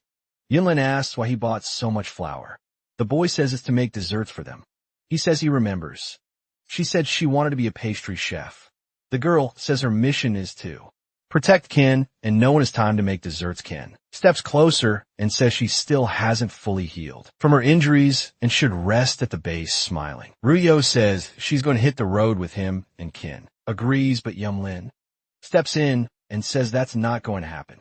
She asked her sister what she's plotting and if she wants to get Qin killed on the road. The girl asks why Yumlin thinks she'd be so cruel. Ruyo says she doesn't want to freeload anymore and will cooperate with Qin Shuan this time. The boy says they'll leave the next day. Qin arrives at base G04. He wonders why the entrance is so narrow, and Rurio replies that it's easy to defend and hard to attack. It's better that way against zombies and enemies. Inside, 2 men carry a box. The chief asks if that's the treasure and orders them to open it for him. Inside is a stone staff. He says it looks like an ordinary item and questions if it's fake. When he threatens to touch it, they shout for him not to. That staff is poisoned. Even an evolutionist can be affected within minutes of contact. Even a level 5 evolutionist can only hold it for a maximum of 15 minutes. The man is shocked that it's so toxic and wonders why anyone would want it. Then he asks if they confirm the item's authenticity, and the soldier says yes.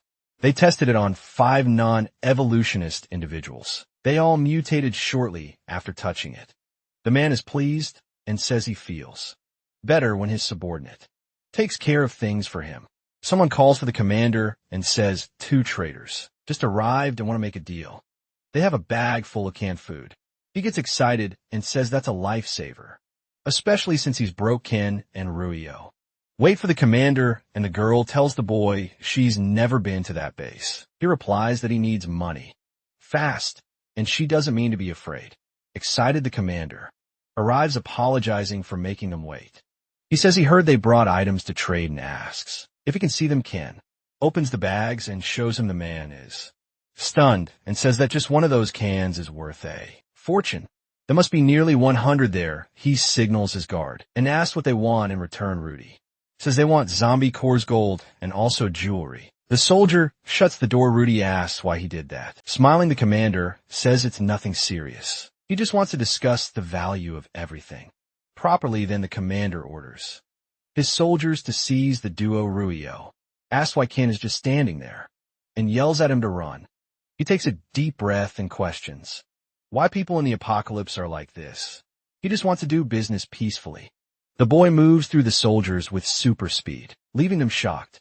He climbs the wall using his hands against the rock. His leg strength now also allows him to make powerful jumps. His movements have also become very precise, and he can land strong strikes at high speed.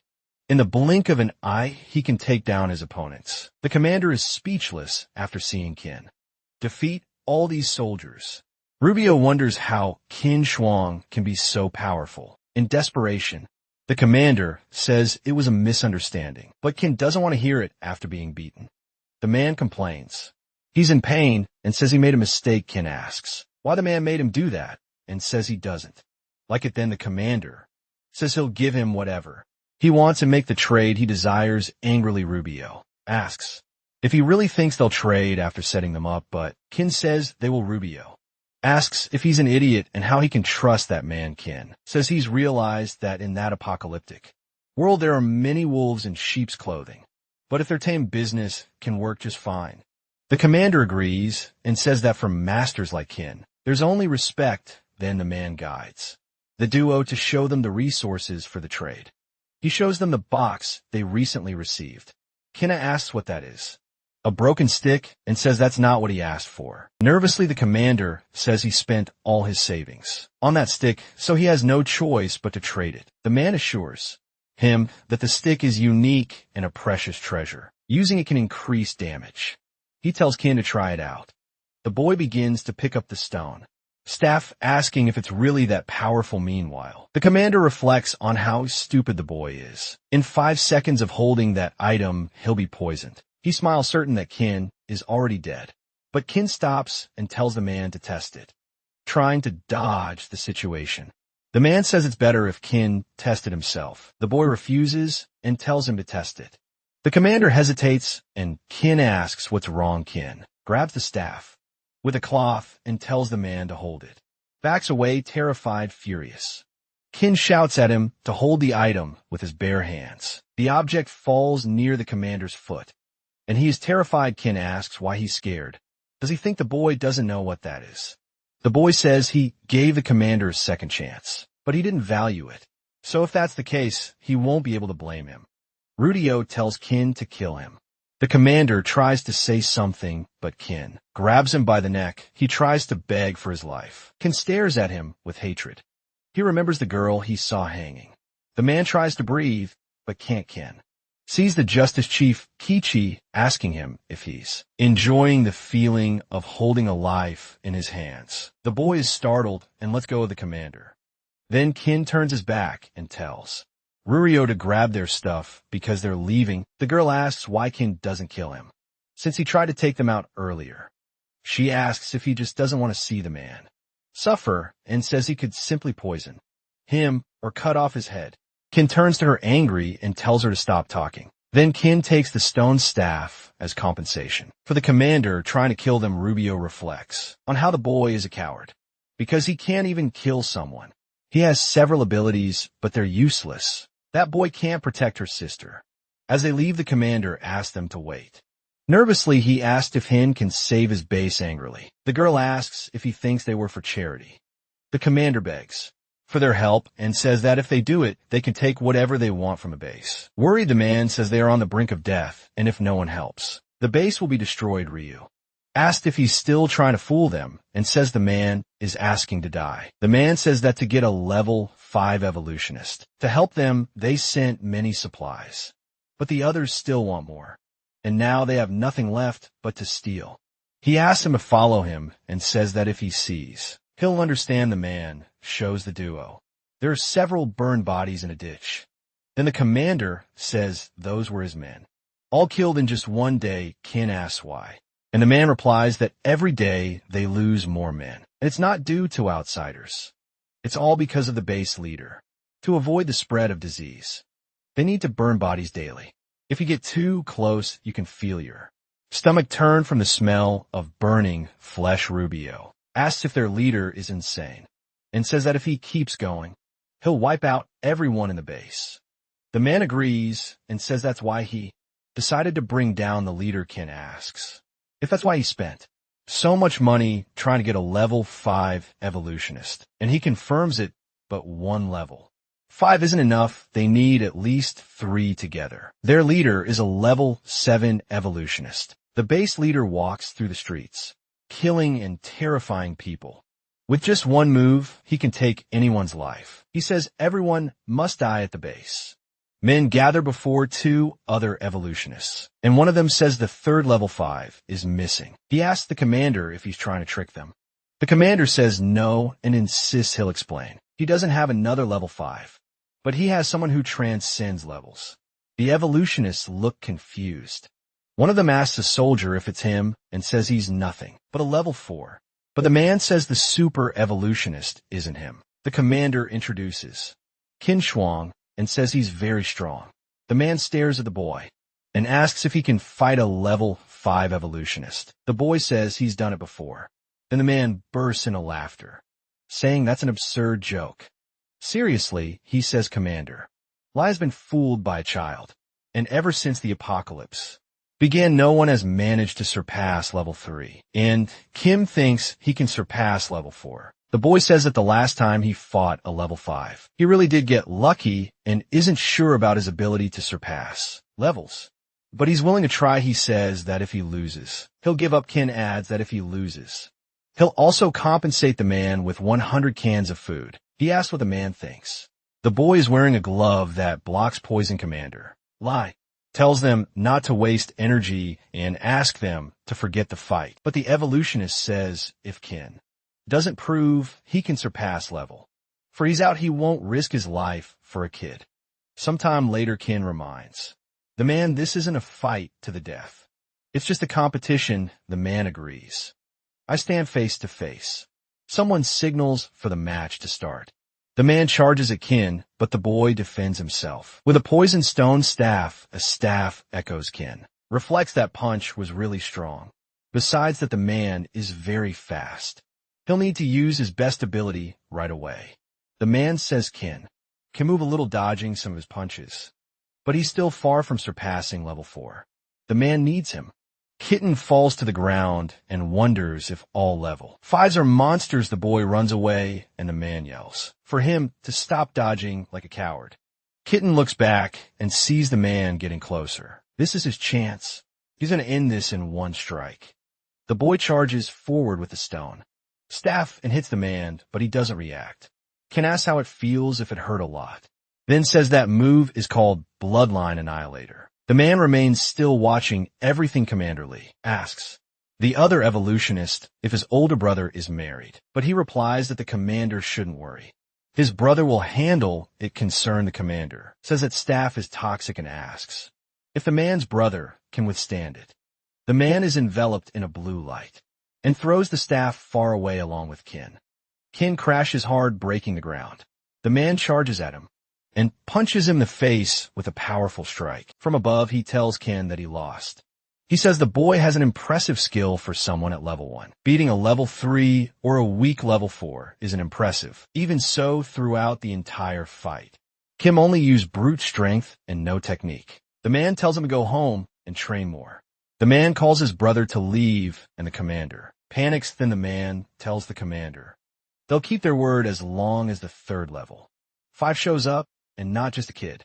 Someone laughs and says he's right. It's a strange person who says that, brat.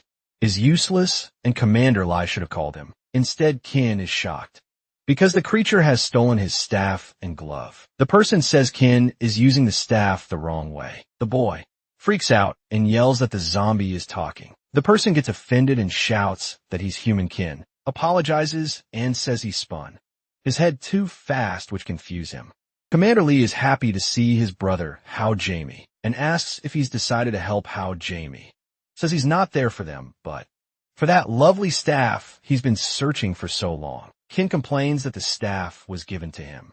Outraged, Hajime asks the commander if that's true. The commander says he bought that staff for Hajime with a lot of money, but you should accept helping them. Please, the weirdo says then he'll accept. The commander asks Skin to calm down and says he had no choice. But if the boy decides to stay and help, he will be rewarded. Kitten says he can stay and help, but on one condition. The boy says that once this is over, all trades made by the base must go through him, and he will be the sole supplier. The man says the base needs food and medicine and asks if Qin can provide everything. Qin confirms and says he sells everything. Cheap, they just need to give him gold. The commander says it sounds like a good deal and agrees. Level 5 evolutionist is in some pain, but hides it later. Everyone is gathered and the commander says he's grateful that they all agree to help. Now he will explain the plan to help communication. The commander starts with some introductions. One of the evolutionists introduces himself. As Fong Wu, he has the ability to make himself bulletproof. His brother introduces himself. As Fong, when level 5, he can freeze anything he touches. Habajumi introduces himself. Is also level 5, and Giggles Kid introduces himself and says he's level 1 and has the ability to gather energy. Ruio says she's level 2 and can calculate like a computer. The man begins explaining the capture plan. The leader of their base is EE, and he's level 7. His ability is to liquefy his body. That ability makes capturing him difficult. The plan is to lure him into a secret room first. Hojami will release gases to paralyze his nerves. Fong Wu, Qin Shuang, and the guards will restrain him while Fong, when uses his freezing ability. They'll then activate the mechanism. Help be sealed inside a special box. Fong Wu says the plan seems fine, and Hojami laughs that they've discovered his special ability. The man asks when the plan will take place. The commander says they can't afford to lose more people. They'll move forward with the plan the next day. The next day passes. Commander Lai manages to lure the leader. As soon as they reach the mysterious room, the door closes. The leader asks if Commander Lee plans to kill him. The leader attacks the commander with a fluttering liquid, but Fong Wu steps in. He tells Lai get back. The leader is angry. Huang Yun Mei tries to strike him from behind with his staff, but he is blocked. Qin pulls him away just before he's hit by a blow. Huang Yun Mei thanks the boy and says he should have been nicer to him. King yells at him not to touch him. Fong Wu tries to punch the leader, but he's stopped, and the leader manages to cut his skin. The man is shocked that something could break through his defense. The leader says that high-pressure, high-speed liquid can penetrate anything. Fong Wu approaches the enemy. He freezes the liquid the leader uses to attack, and Fong Wu throws him far away. The leader becomes furious and attacks Fong Wu, but Qin moves quickly and rescues him. As he goes to strike the leader, Fong Wu shouts for him to stop looking around and focus on him. The man punches the leader. He yells that the leader's form has broken. This is their chance. Fong Wu says this is the moment. Qin quickly takes him to Yi. The evolutionist begins to freeze him, but he's blocked by a whirlpool of water. He asked if he's dead, but the man says no. It looks like the leader dispersed to escape. The liquid hits the floor. Commander Lai yells for the guards to protect the door and not let Yi escape. Then the leader begins to reform. He's surrounded by liquid. Fong Wu wonders what he's doing. Lai grows nervous, recognizing the movie. Yi is about to use the commander. Shouts for the soldiers to hide behind their shields. Yi begins to unleash a cutting attack in all directions. It penetrates even the shields the captain has hit. Fong Wu shouts for everyone to hide behind him. Yi keeps attacking. Lai yells that they broke through. Now is the moment. That move drained much of Yi's energy. So Yi will remain in liquid form for 10 seconds. It's Fong when's time to act. Qin rushes him in close. The man starts freezing the leader. Iggy begins reverting to his human form. Fong Wen says with 10 seconds. They should be able to freeze everything. Iggy is surrounded by ice. Fong Wen finishes the job. Qin says it looks like it worked. They remain silent staring, but the ice begins to crack. Desperate Fong Wen shouts that he's breaking free. Huberman steps in and tells Fong Wen not to worry. He's here. The man injects a liquid into the ice. His toxin can spread through the entire body. With a creepy grin, how Jamie says Yi will sleep forever, and without his antidote, no one can escape. Finally, a solid block of ice forms. The captain says it worked. The leader has been defeated that night in a hall. The commander and the others celebrate the victory in battle. He thanks everyone for their help and says the base is finally free of that tyrant. To show gratitude, they prepared plenty of food. King Edzapilili also says he invited some beautiful women to chat with him. Qin and Fong Wen get nervous. Hob Jimmy seems excited, but when they see how beautiful the women are, everyone gets really enthusiastic. Hey Chat, a woman asks Shin if he's the hero of the base and says he's very young. Ruio watches and reflects that men are all the same later. Everyone is drunk and the commander tells them to be taken to their rooms. Two women help carry Qin to his room and place him on the bed. They comment that he's cute for getting drunk so easily. One of them notices he's sweating a lot and says he needs a bath to cool off while chatting with two girls. Fong Wen says Captain Lai really understands him. They decide to spend the night talking in another room. How June Mei giggles and comments that the girls Lai brought are gorgeous. They get startled because he's so strange, but the man says he's not going to hurt them. In Fong Wu's room, he sends the girls away and says that's enough, they can leave now. Then he shuts the door in their faces in Qin's room. The girls wash him with a damp cloth. One of them says it looks like he'll sleep through the night. The commander told them to take good care of him. They decide to finish cleaning him and leave so he can rest. But something catches their attention and they decide they'll stay and keep Qin company through the night. In the morning, someone slaps Qin in the face. It's Ruayo. She says he had too much fun last night and it's time to wake up. She asks how long he plans to stay there. Pulling him by the ear, she orders that pervert to get up. They start yelling. Inside the room, Fong Wu and Fong Wen walk through the corridors. Fong Wen is having trouble with back and leg pain, and his brother asks if he's okay. The young man confirms. Commander Lee asks if the group is leaving so soon and whether they don't want to stay a few more days. But the brothers say they have other jobs to do. Kitten says he'll get the supplies the base needs and should be back in 3 days. Han Jimmy says being a merchant is too little for Qin and asks if he doesn't want to join him. If Qin follows him, he'll teach him a way to evolve levels. Quickly, Fong Wen tells Qin not to trust him. If it were that great, Hao jamming would have already evolved more. He also says he once saw Hao jamming with a younger boy and asks where he is now. Fong Wu tosses something to Qin. He asks what it is. The man says it's a walkie-talkie, so they can stay in touch, and that their organization needs talents like Qin. If he wants in, all he has to do is speak into the device. Then they say goodbye. 3 days later, a man announces to the new leader Lai that Qin Huang has returned. The man asks if he brought the supplies. The soldier says it's better if he sees for himself. Qin brought 3 trucks with him. Lai is speechless. He asked for a lot, but Qin really delivered it all in 3 days.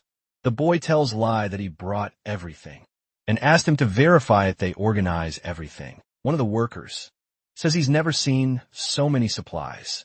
With those resources and fertilizers, the base will be self-sufficient. No one will go hungry anymore. Lee asks Shin if he's a god and how he managed to get so many supplies. Qin changes the subject and tells Lai to just pay what he promised, and he'll always bring whatever is needed.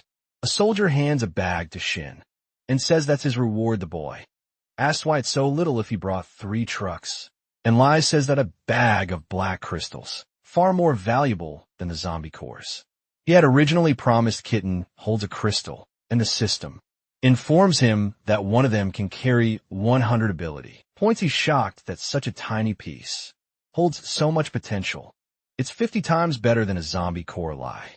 Says he also has the gold he promised and calls Kin over. The man says they searched but couldn't find much gold. He opens a wooden crate full of gold, bars and asks if it's enough. Kin says it is and thanks him later in the hideout. Kitten tells Yinlin and Ruio that he'll be gone for a few days. They agree. The boy returns to the real world with his box of gold. It's much heavier than his previous backpack. Under the lid, Kitten finds a painting. It looks like an old piece of art. He tries to read the name, but it's in English. Ken reads the name Picasso and concludes it's a strange name. He hangs a painting on the wall another day. Two men observe a painting. One of them says the piece is quite weird, and the 200 million he spent on it was worth it. Another man says that Jane Luxo is on the blind date they arrange for her. The man tells Uncle Joe to keep an eye on his daughter and not let her cause trouble. Joe agrees. Zhao asks what he should do about Qin Shuang.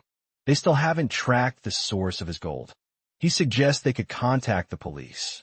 The man says Zhao doesn't need to call the police. He himself authorized the gold purchase. That boy has good connections and they need gold. But Jiang Laxu must not end up with him. The man wants a capable, worthwhile son-in-law. At the blind date, boy meeting Jiang Laxia asks if she liked the restaurant he picked. She says yes. He comments that her father said she's been spending too much time at home and invites her to his family's island. But Jiang Laxia says it's not necessary. She's not interested trying to persuade her. The man asks where she'd like to go.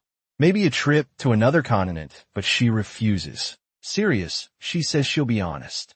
She only came to the date by force. She has no interest in keeping in touch with him. Jiang Laxi stands up and says the boy is a playboy. So since they finished eating, she won't waste any more time. She walks away. The man irritated comments that she was ungrateful. At night, Jiang Luxue returns home. Her father is there and says he heard about her dinner. Angrily, she asks why he's there. The man asked if she won't even call him father after everything. Jiang Luxue tells him to leave. He has nothing to say, and if he shows up again unannounced, she'll call the police. Her father says that if she keeps scaring everyone off like this, she'll drive away all the candidates from prominent families. Furious, Jiang Laxi shouts that he's only treating her like an object for his own gain. She already has someone she loves. Sternly, the man says that boy is a nobody and won't make her happy. Besides, he doesn't want to leave the business in her hands. Jiang Laxi asks how he knows Qin isn't qualified and reminds him that he was a nobody in his youth. She doesn't care about the business. She just wants to be happy. The man asks if she'll still act like this even if it means Qin Shuang's death. If she doesn't obey, the boy will disappear. The girl says her father is driving her toward death, just like he dragged her mother to hers. That's his goal. To do the same to her, the man yells at her to shut up. But Jiang, the locksmith, yells back, saying that's who he is. He drove her mother insane. He slaps her across the face. She looks at him with hatred. Meanwhile, Ken is in his room writing a shopping list when someone rings the doorbell. He wonders who it could be at that hour. It's Jiang Luoxue. He asked why she didn't call him. He was planning to visit her the next day, excited. He says it won't take a year and he'll soon have enough money for her father to accept him. She kisses him. The boy gets nervous. She gets closer. Kim pulls back and asks her to wait. He asks if something happened, if it was her father. The girl tells him to forget all of that for now and focus only on her. Jiang looks who draws near and says she missed him and that he should hug her tight later that night. Qin is nervous in front of Jiang Luoxue. She asks for his help adjusting her outfit. He helps her. She lies down on the bed happily and thanks him. Qin is shy and reflects on how beautiful she is. The two decide to spend the night talking to distract themselves and pass the time. Lying in bed, Qin reflects that he's 20 years old and has never had a good life, but now everything has changed. It is Jiang Laxu, someone incredibly kind to him. He reflects how lucky he is that someone like her likes an ordinary man like him. From now on, it's his mission to bring her happiness and protect her. When he looks over to where she should be sleeping, Kitten finds an envelope. He's confused. He reads it, and in the letter, she says she's going to a distant land and can't say where. She wants to live far from her father and doesn't want Qin to suffer, so they must part. But she doesn't want to abandon the person she loves and run she plans. To come back when she's strong, enough to face her father, to make sure he won't forget her Jianglaxia. Made the first move the previous night. He should wait for her return. Qin is speechless. Sometime later he returns to the post-apocalyptic world. He arrives at the hideout and announces he's back. He's in terrible shape, depressed and exhausted. Yinlin asks why he looks like that. Ryu asks if he couldn't find any supplies. Kitten says he brought food for them, even more than last time, enough to survive for a few months. He's going to be away for a while. Ryu is confused and asks if he's not going to sell the supplies and wasn't trying to get more gold. The boy says he's heartbroken, and even gold is useless right now. The girls are shocked. Yinlin reflects that this means Qin has a girlfriend. Ryu says she didn't expect him to have one. Qin says they hadn't even started dating before she left. He questions why she didn't even say goodbye.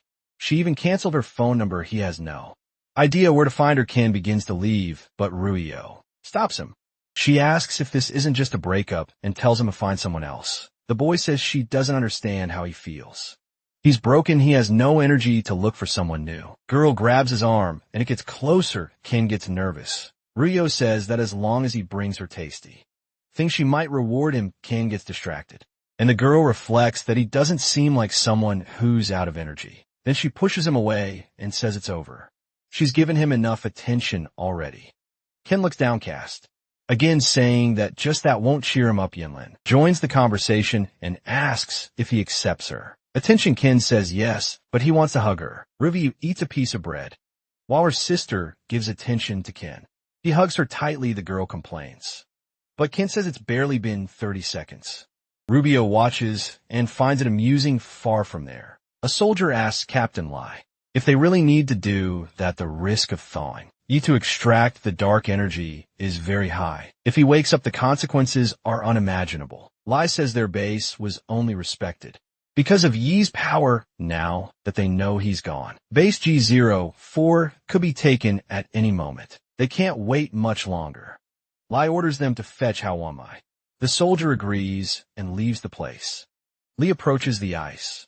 The man says he doesn't know what Yi encountered that drove him insane, but it happened at just the right time.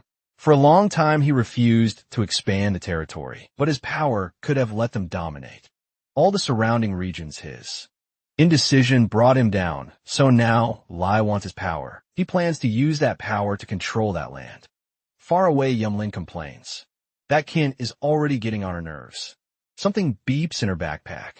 The girls are confused by the noise. Qin searches his own backpack. It's the walkie-talkie Fong Wu gave him. Ruio yells at him not to answer, yet if he responds, they'll be able to locate the Du's base. Qin says he'll leave before answering. He uses his speed to get out of there. The boy crosses part of the city and goes to the top of a building. He connects the walkie-talkie and asks if it's Fong Wu. Qin apologizes for not getting in touch. On the other end, Fong Wu says he doesn't want to talk about that. He needs his help, but will reward him accordingly. It seems they're in trouble and urgently need his special abilities. A batch of their supplies was taken by a horde of zombies. There are also some people inside. Kid must get there as soon as possible. The man gives the exact location. The boy looks for the direction he needs to go. There are the zombies try to attack the people trapped. Inside sit in despair. On the ground, they don't even have bullets. Zombies keep trying to break in. One of the men says the base already called someone to help them and they should be rescued soon. Ken arrives at the place. He looks around and is hit by something. The boy falls to the ground. A woman calls Fong Wu and says the kid he found is very careless. Fong Wu tells she not to treat him badly. The boy might be useful. The woman says that's what they'll see, then tells Ken to follow her. Several trucks are moving on the road. A driver tells Chief Fu that they got lucky. This time he didn't expect to find so many medical supplies since Kichi died. The position of Chief of Justice is vacant. The guy asks if Fu thinks he'll get the position when they return, but he replies that he's just doing his job without thinking too much about it. Suddenly the trucks crash. Someone yells that it's red zombies. Several men get out and try to shoot the monsters, but they can't take them down. The driver gets out of the truck and holds the zombies with his elastic arms. That way the others can shoot without the creatures dodging. but the shots end up damaging one of their tanks, who says it's not a problem and they can transfer the resources from one truck to another. From the top of one of the trucks, a man sees something. It's a horde of zombies just 800 meters away. The creatures approach, quickly food yells for them to load the medical supplies and get in the car. A man says the fuel tanks are still in the other truck. Then Fu says they don't have time if they meet that horde. They'll die, they can worry about the fuel later. Everyone gets in the car, time passes, and the fuel starts running out. The driver tells Captain Fu, who orders them to stop. Everyone gets out of the vehicle. Fu asks how far they can go with the fuel they have. Someone says 10 kilometers, another says maybe 15 kilometers. But they're still 30 kilometers from the Earth Alliance. Fu says he knows they haven't rested in days, but they can't relax and need to find gasoline. The man says there should be gasoline 5 kilometers in another direction and suggests they split up the Vice. Captain should go after the fuel. Vice, who is also his driver, agrees far from there. A group walks among the cars looking for fuel. One of the men says they must have gathered enough already. The vice captain tells them to regroup with the others, but some of his men are caught by zombies. Others shoot at them. A soldier tells everyone to run. The vice orders them all to run. It's too late to help those who are bitten, and he shouts for them not to shoot, or they'll attract more zombies. But there were too many zombies. They couldn't escape without shooting. Now, they're out of bullets inside a truck. The vice tells everyone to breathe slowly for now. The zombies start banging on the vehicle. Everyone inside is panicking while the monsters try to break in the vice. Leader says the base will save them. Fong Wu says 2 people's job is to lure most of the horde south. Fong Wen will divert a smaller portion to the west. Can ask what he should do, and the man says he'll help him rescue the people. The group moves forward to put the plan into action. There are a lot of zombies. A sound car approaches, making loud noise from inside the car. They yell for the zombies to follow the dance and let themselves be filled by the melody. The horde is diverted. Fong Wu tells them to move forward. Qin asks why there are still so many zombies there. Fong Wu says some of them are deaf due to decomposition. The man says he'll hold the zombies off and Qin should start the rescue, but it's locked. The boy yells for them to open the door quickly. They unlock it. Qin is shocked and asks if it wasn't supposed to be a dozen people. He asks Fu why he's the only one there.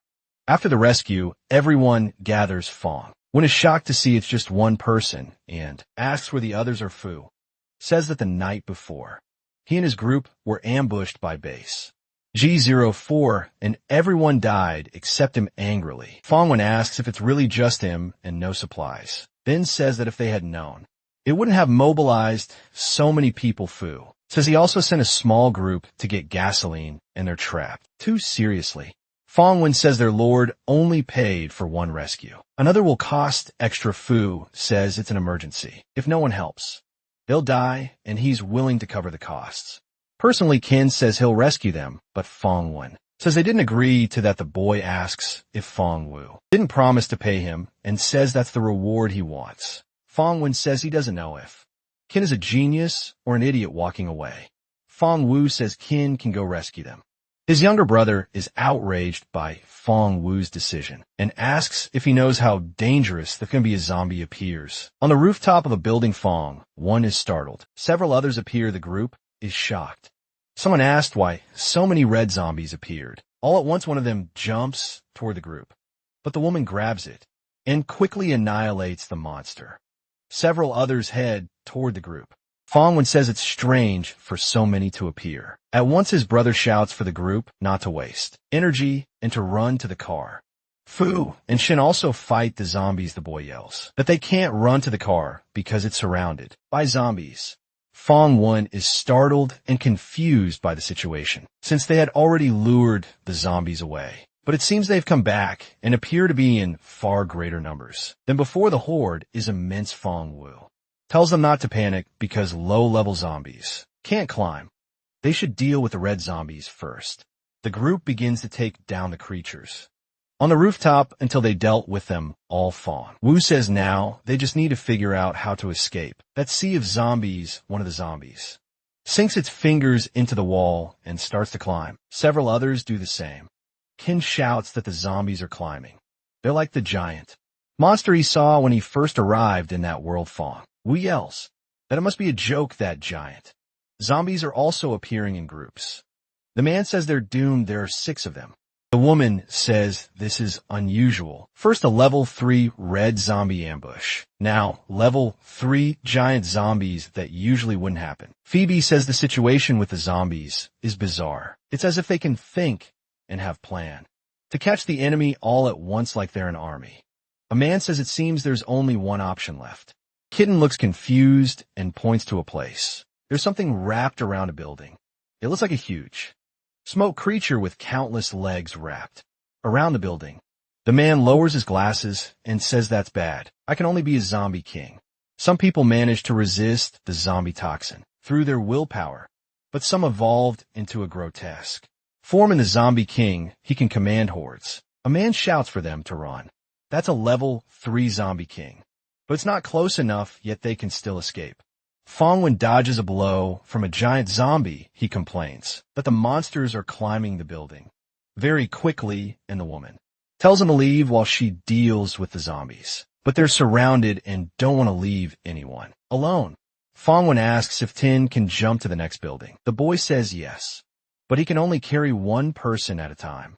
Captain Fu puts his hand on the boy's shoulder and says he's counting on him. Kin tells him to hold on tight. The zombie king begins to approach. The boy prepares his jump. The monster emits a kind of sonic scream that hits everyone. It's a terrible sound. Fu complains that his head hurts.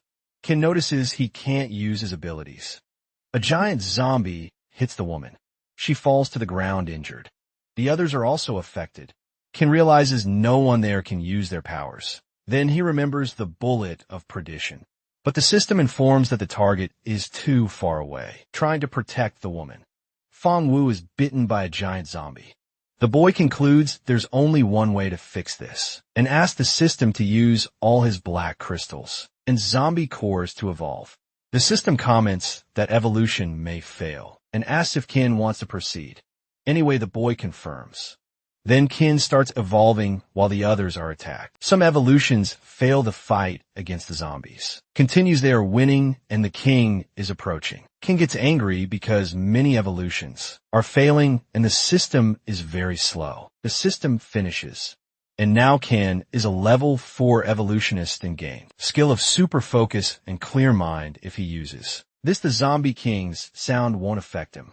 His mind is calmer than before, even abilities he didn't know how to use before are now perfectly clear to him. Fong when shouts for someone to save him. The giant zombie prepares to finish him. Fong when prepares to die and hopes not to reincarnate in that apocalypse. Fong Wu stays in front of the girl, protecting her while being hit several times. Kin attacks another zombie that was attacking another group member. He rips the monster's head off. The zombie holding Fong Wu falls lifeless. The man asks if Kin saved him. The zombie king is shouting, but something orders him to stop and raise his finger. Kin is serious. The zombies below become more agitated and start growing wings. They jump onto the building at high speed. Kid notices they're jumping much higher and moving faster than before. One of the zombie king's abilities is to cause mutations in common zombies, giving them good skills before they die exploding. The winged zombies start climbing the building. A woman shouts for them to return to their positions to fight, but the creatures dodge them. Fongwen is scared because they're not paying attention to the group. They didn't even notice. They're going straight for Qin Chuan. Everyone rushes at high speed, gather around the boy. Fongwen is worried and shouts for Kin. But a huge explosion happens and the zombies fly away. Kin complains. It was close, and he even thought he was going to die. There were too many zombies at once. Shocked, Fongwen asks how he took down so many zombies. With a single move, he questions if Kin's ability wasn't speed.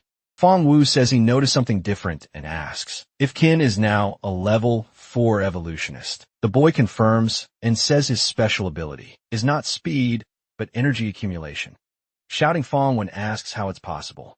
He's level 4. If he was level 1 not long ago, Kin tells him not to talk about that now and tells the group to run. While they can, he will hold off the zombie. King the woman asks if Kin can handle it alone and says they can stay to help. The boy says that if they stay, he'll worry about the group's safety. Kin crouches and start collecting the cores from the dead zombies. Ken says he has a secret escape plan, so he's not going to die if things get really bad. He intends to use dimensional jump. So if the group stays, it will only make things worse. I should leave sometime later. Explosions continue on top of the building. Kin keeps fighting. Even though 2 hours have passed, at least his stamina is much higher after the evolution. By then, Fong 1 and the others should already be far away. He spent much of his energy fighting those smaller creatures to ensure the group's escape. Now he must focus on what matters. Kim points at the zombie king and mocks it. He says the monster is controlling weak zombies and doesn't seem to like him much, but if it wants to finish him, it should come there in person. The zombie king seems to get furious and charges at Kin, just as the boy thought the monster could understand him with a quick attack. It knocks down the entire building. Kin is surprised. The boy gets excited because the zombie king is quite fast too. He wonders how that monster can be level 3. He needs to cut at the root quickly. When they fought the mad leader, he concentrated his power to simulate a water blade that even cut Fong Wu. He might try something similar. He just has to concentrate everything to the limit. Kin uses all this power to strike the zombie king. The monster agonizes. It seems to have worked. Far from there, the mad leader is unconscious, immersed in a tank controlled by Hao Jinamai. He fills the tank with his extraction liquid. In 3 days, E will have his dark energy extracted. Lee asks if that's all Hao Jinamai.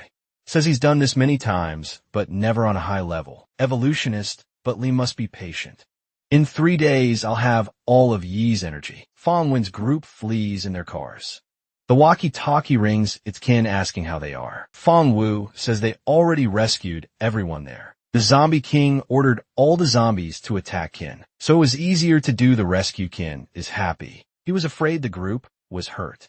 He didn't think they'd rescue everyone so quickly. Fong Wen tells him not to worry about the group's injuries. The rescued had plenty of medicine, and the poisoning is almost neutralized. Then Fong Wu says to talk about Kin and asks how the boy is, but Fong Wen tells his brother that if Kin had time to contact them, everything must be fine. The boy confirms and tells them to find a place to meet. The zombie kings core can carry 10,000 skill points in the system. Kin thought he'd be in trouble using all his points. He didn't expect to find 10,000 in the zombie king. Suddenly Kin faints. His energy is gone, and he enters a kind of coma. A car travels down the road. Inside are Fu and the girl. She asks Fu where he's taking her since the Earth Alliance is in the other direction. Fu replies that this route is better for supply transport and has fewer zombies. As they approach a man, readies a bazooka to hit them and says they finally arrived. He fires and hits both vehicles. The cars explode. Fu leaves the vehicle coughing. He says fire wouldn't hurt him, but explosions would. It almost blew him up too. The man approaches with his group and apologizes, saying they had no choice. After all, taking down those 4 is very difficult. If they have a chance to take them all at once, they shouldn't waste it. Still, they only capture them thanks to Fu. Now, they will take them to Camp 17. Kin remains unconscious on the ground when 2 people approach him. One asks if Kin is sleeping, and if he was the one who took down that level 3 zombie king. The other says it's too dangerous for him there and says they should leave with him. Time passes. Kin keeps sleeping until someone pulls his cheek. He wakes up angry and shouts. 2 little girls run away. Kin is confused and wonders what place this is. Kin asks if he really slept for 10 days and says that's a long time. He asks how Fong Wu and the others are and says he needs to contact them soon. The woman answers, but they confiscated his walkie-talkie. He can't use communication devices inside the base. Kin tells her to give the device back and that he'll contact the group as soon as he leaves the base. The woman asks if he really wants to leave like that and if that's how he treats his rescuers. The boy apologizes and says he will properly repay them for their kindness and asks if they need supplies. She replies that she appreciates his generosity, but that's not what they need most right now. What they need are strong people like Kin. The association has a favor to ask of him. Kin says he'll do anything. Just ask, but he needs to talk to his friends first. Excited, the woman says she'll send someone with him outside the base, so he can use the walkie-talkie outside. Kim wonders why no one is responding. The woman with him says they may have lost the device, but now they have to go back to the base. The leader is waiting for them, the boy reflects, that it seems he won't be leaving anytime soon. They stand before a huge building. Ken asks where they're taking him and if he shouldn't be meeting their leader. The woman says she wanted to tell him earlier, but before meeting the leader, he needs a bath. Since he hasn't bathed in days, he smells very bad. She hands Ken a bathing kit. She takes him to a bathhouse, then says she'll wait for him outside. The boy enters. Ken wonders if he really smells that bad. He doesn't notice any scent. Inside the bathhouse is a woman. Ken is surprised and apologizes for entering the wrong place. Then he switches sides and enjoys a good bath. The boy relaxes in a bathtub. A lot happens suddenly. He hasn't even had time to think about his broken heart. Seems he needs to stay busy. Right now his focus should be on making money. If he helps them, he should get another business partnership. Several people start entering the place. The girl's excited for bath time. Ken is surprised. He gets confused and wonders what's going on and why they're all women. Ken covers his head with a towel so they won't see him. No one seems to have noticed him. Ken needs to leave as soon as possible. A girl sits next to him and complains the water is hot, but another girl calls her and pushes her into the water. It's Ken's chance to get out of there, but a woman stops in front of them and calls for the team members. She says the mission success is thanks to the team's training. Their courage made them strong. Then the woman proposes a towel fight. She wants to see how the team handles a fight with no prior preparation. Two girls try to open the bathhouse door, but the leader says it's locked. If they want to leave, the key hangs around her neck. Only the final winner will get it. Now, they have 3 minutes to find a partner. The girls grab the captain and say they want to join her. Some others pair up for a fight. Then the woman shouts that the 3 minutes are up and asks if everyone has a partner. One girl cries, saying she couldn't find anyone. The team has an odd number and everyone thinks she's too weak and doesn't want to join her. The girl asks the captain if she can participate. The captain says there's one person without a group and points to Ken. Is hiding in a corner. The boy is speechless. He disguises himself to look like a girl and asks if the captain is talking to him. Everyone wonders who that person is and says he's not part of the team. The captain asks Shin to come closer and join. He agrees. She tells the girls they can't use their special abilities in the fight and that the duel can begin. The girls start attacking each other. Those who haven't liked each other for some time take the chance to settle scores. Ken's partner wonders why no one wants to duel them. The boy says he doesn't know either. Meanwhile, the captain keeps overpowering people. Her partner is happy to be on her team. Sometime later, almost everyone is defeated. Only 3 groups remain. She asks the vice captain which group she wants to face. The woman asks if she really has to be asked. Then she calls the captain to fight. She gets ready. An epic battle begins. The two attack from different angles with varied strikes. The captain tries to throw the vice captain to the ground, but she manages to catch herself in time and watches and reflects that it's very impressive. They fight quickly. Their partners worry when the captain takes a hit to the neck. The woman admits she lost and says Xiao, who got very strong. And the captain says there's only one pair left to face, and if she wins against them, she'll be the winner. Kim's partner asks him to go first. Ken gets excited and says he will fight. His partner asks if he has fought before. Ken says he's never fought before, and if he decides to fight, he'll be found out. The girl says then she'll go alone and advances on the vice captain, saying she learned several new moves, but she's quickly defeated. The vice captain grabs the key and says Ken's pair Tuanzi needs more practice. Everyone is very happy to get out of there. They are hungry and decide to go eat something. The vice captain asks the captain if she let her win, but the woman denies it and says Shishio, who got strong but is still very insecure. Ken watches them all leave. He should leave the place. Soon his partner stands up and sees a thread coming from Ken's towel. She decides to pull at Ken's disguise. Falls. He panics. The girl has no reaction. She starts yelling for the captain, but Ken pulls her away first.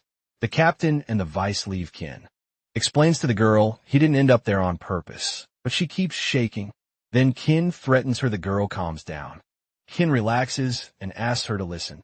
He explains he's not a pervert before all this. Far away a week ago, Ryo asks her sister where she's going. Yelan answers. She's going after Kin, because he hasn't returned in 3 days. Worried Ryo says she'll go with her too. The two go to base G04. Ryo says they should be able to get Fang's contact there, even if they don't know where Chin is. Lai talks to the girls and says he doesn't know where Chin Shuang is, but if something happens to Chin, it won't be good for him. So they'll send his subordinates to find him. And they'll also get Fang with contact. Yamlin thanks him, but her sister says nothing. When they leave, Yamlin asks what's wrong since she seems frustrated. Ruvia replies. She's not sure, but something seems strange. The captain is different from before. His magnetic shield is floating uncontrollably. They must get Fang Wu's contact and leave elsewhere. Far away, Fang Wu's group caught in the ambush is trapped. The woman complains they've been trapped for a week. Receive food, but no information. Some footsteps approach. She falls silent. A man comes near and tells her she still has a strong temper, but he already warned her to stay calm. The group is surprised. They recognize who they're seeing. It's the group leader, who asks what he's doing there at night. Yumlin and Ruo Yo escape by jumping over the wall. Hamjami asks if they'll let them escape like that. The captain says keeping them locked up would only raise more suspicion, but he really doesn't want anything to happen to Kin. Shuang, with their resources, they can prosper. He ordered his men to follow them secretly and report any updates. The girls move away. They drive a car. Ruyo tells Yinlin to rest a bit because she's been driving. All night, they eat instant noodles. Ruvio says it's delicious, and Yumlin agrees, saying if it weren't for Kin, she'd never have tried it. Then Ruvio asks how her sister feels about Kin Shuang, and if she likes him, she says she doesn't know. Everything has always been about Ruvio and her. Protection, but with Kin, she can relax not hearing from him for so long makes her think he's in danger. But maybe he just got tired of them and left. Emily says it doesn't matter. She just wants to see him again. The girl asked Rio if she didn't want to kill Kin, and what changed. Suddenly she replies he's not bad. Yumlin tells her sister to treat him well when they meet again. Smiling, Yumlin says Kin thinks Rio is very cute. He already told her personally, and Yumlin agrees. In the middle of the road, the car has a problem. Yumlin asks her sister if it can be fixed, but she answers no.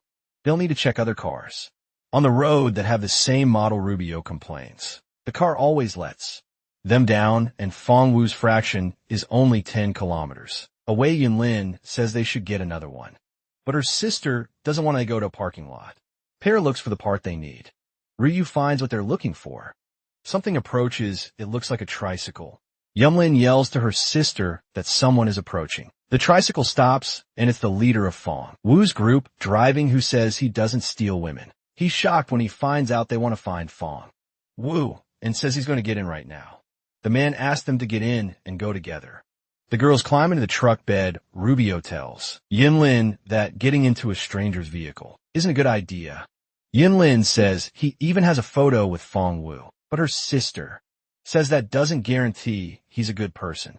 Then Yinlin says if he's a liar, she can kill him, and Rubio agrees. Inside the vehicle, the man hears everything later. At Faction 17, the leader asks what time the man they call will arrive. His subordinate says he should arrive late afternoon or not at all.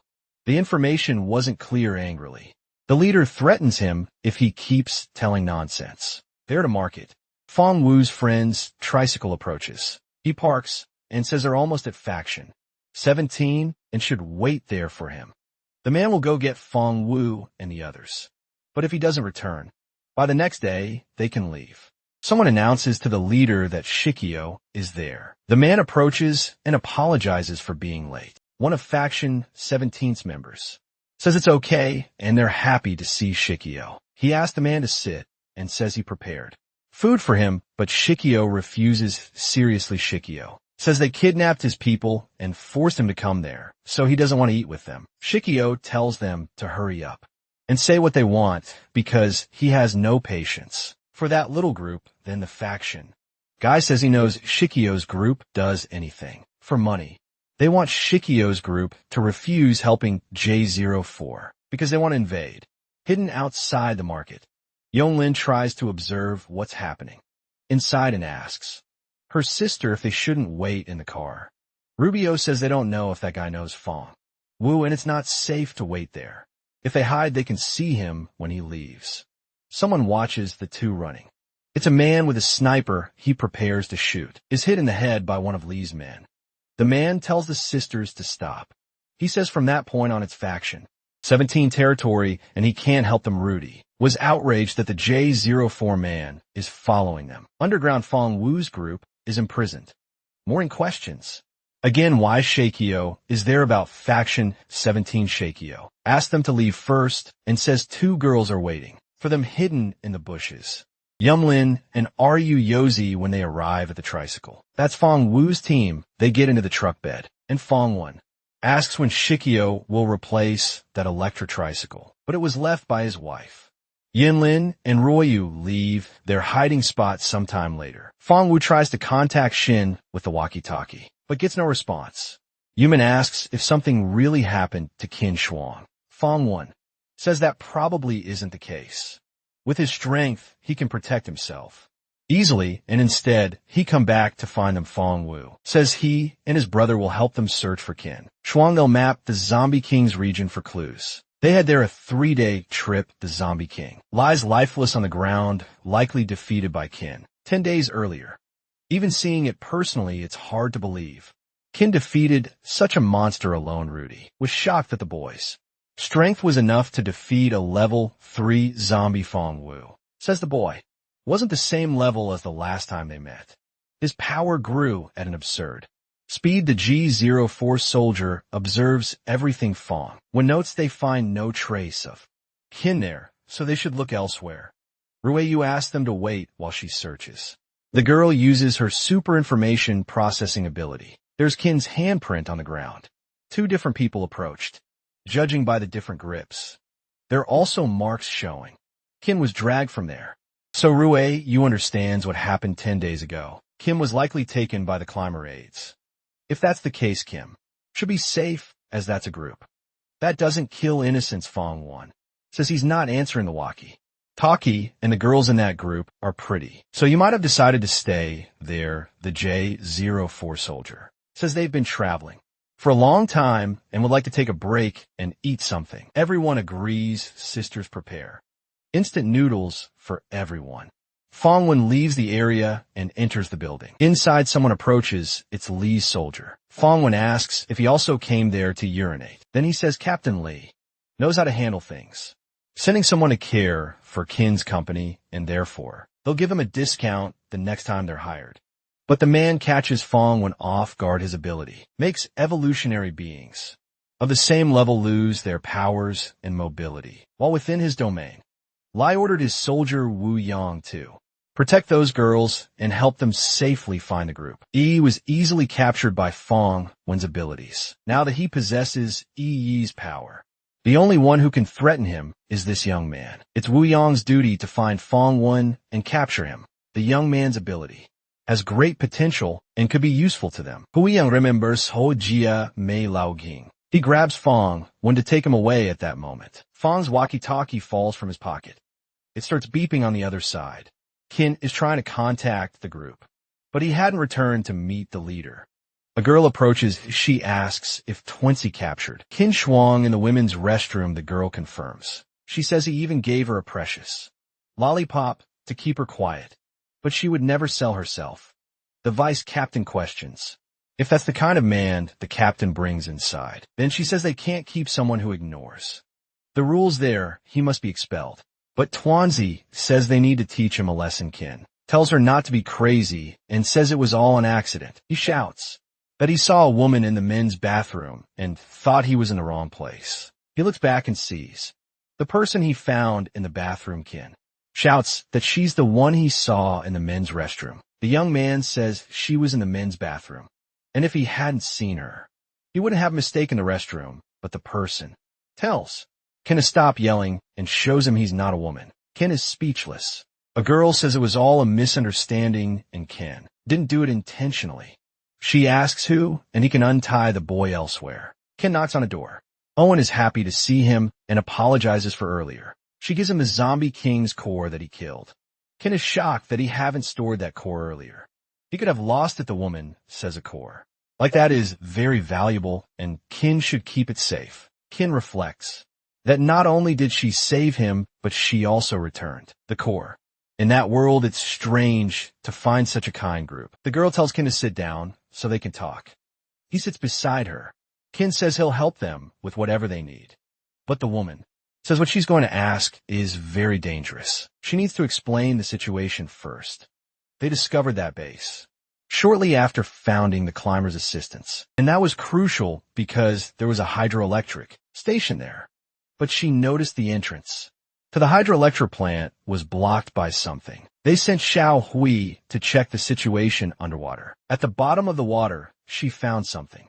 It was a pile of giant zombies bloated with water. She flooded upon seeing them. They tried everything to eliminate the zombies, but nothing worked. And more than 10 people have already been sacrificed. Keenan says he's seen zombies like those before and questions their level. The girl says they're level 4 and move quickly in water. The young man says he's never seen that personally, so if he's unsure if he can handle it, you need to take a look first. They take Ken to the hydroelectric plant and show him where the zombies are located underwater. He says he'll go down to check, but the girl asks if he's crazy. She says he'll die if he goes down unprepared, and they always descend in teams. Ken says it's fine and that he can escape if he's in danger. The young man jumps into the water. He starts swimming downward. There Ken encounters several giant zombies. It's genuinely challenging. He needs to get closer to view information about the zombies. Chen approaches. These are level 4 aquatic zombies. They rarely migrate, move well underwater, and use water jets to attack humans. The young man thinks he could handle 1 or 2, but there are hundreds. Here, meanwhile, a zombie approaches him from behind. The MC sees the zombie just in time. He grabs its teeth, but the monster's bite is quite strong. Despite being enormous, the zombie moves silently. Even the water remains calm. Ken calls the zombie a water-loving radish and says he's not so easy to swallow. The young man gathers energy in his leg. He takes a massive leap, pushing off the creature's mouth. Ken looks down at them. He concludes he can't handle so many, so if you better escape quickly outside. The girl wonders why Ken hasn't returned yet.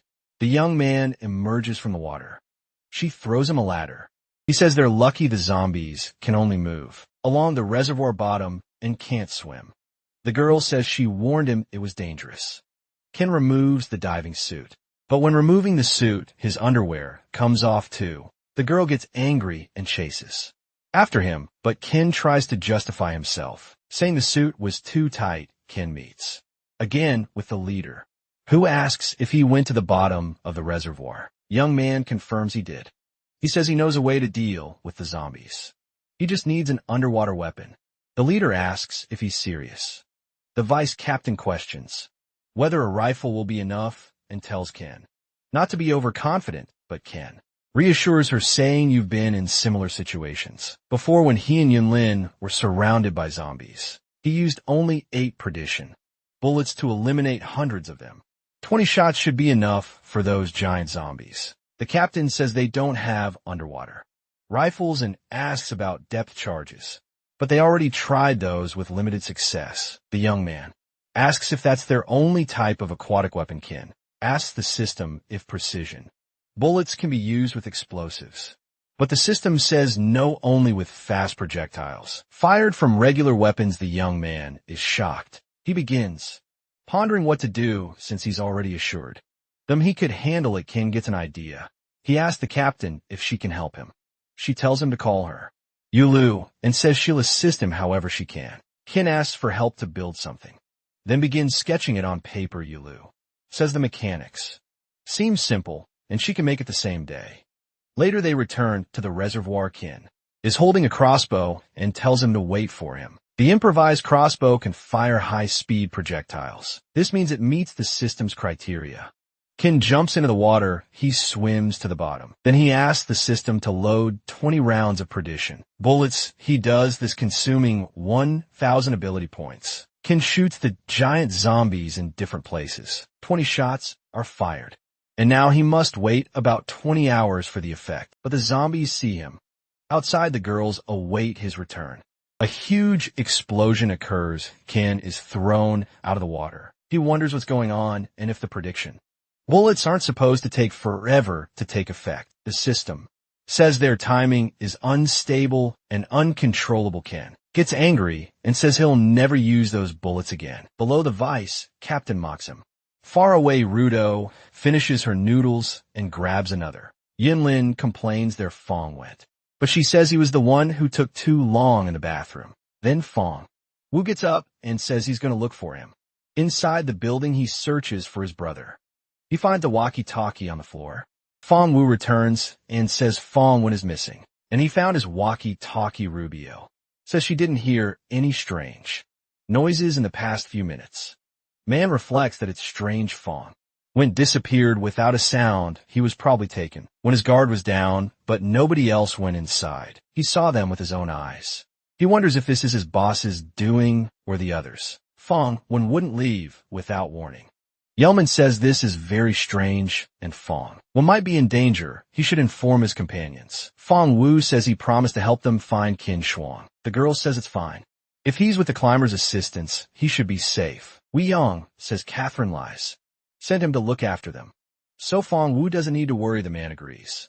At night, Wei Yang finds someone behind a tree and asks what he's doing there. It's a man identical to him who asks if Wu doesn't think the captain has changed a lot since meeting Hao Jamie I.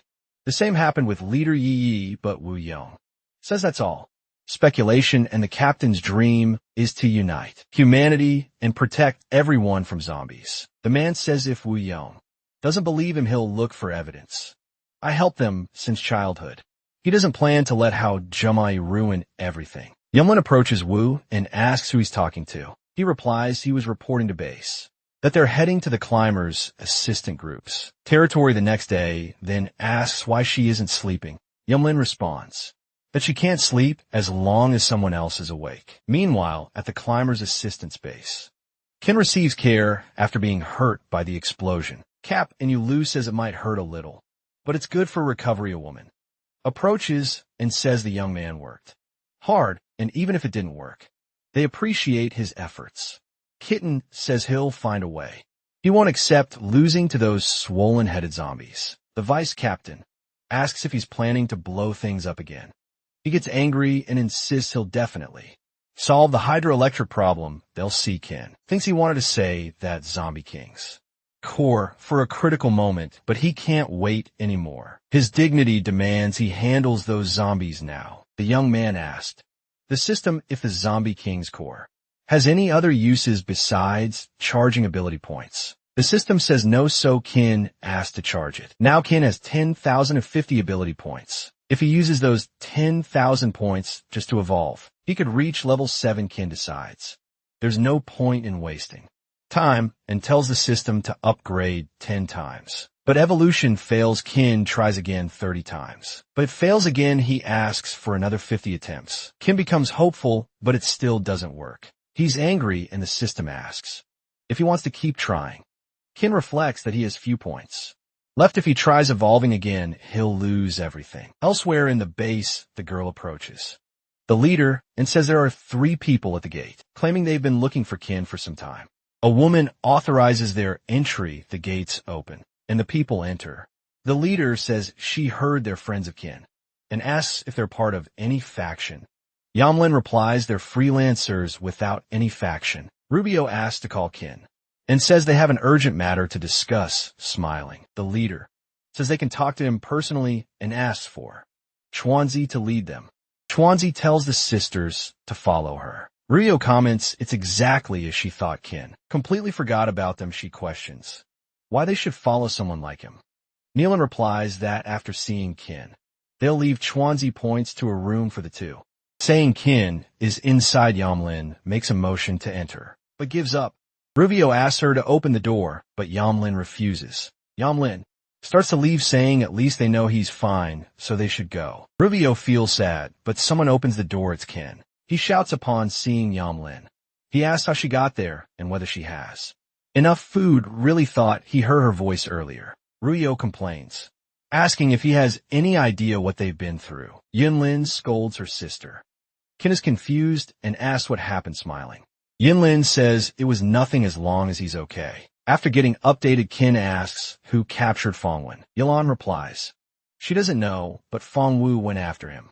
The young man says he didn't expect them to face so much danger. Just to find him, you should have contacted them sooner. Qin then says he'll talk to leader Kiamuyo, saying the repair of the water station will have to wait a bit, as he needs to help Fong will find his brother. They leave the base. Gremlin says she didn't expect the leader would agree without any trouble. Qin says she's a good person in a car. Fong is tied up. He searches for something on his wrist and presses a button. Immediately Fong's walkie-talkie starts beeping. It's Fong's transmitter sending his location. The transmitter is hidden beneath the skin and only pressed in emergencies or dangerous situations. Fongwen's location is at the J-04 base. Lee's soldier approaches him and reports that Fangwen has arrived. The commander is pleased and orders Hoja May to be summoned.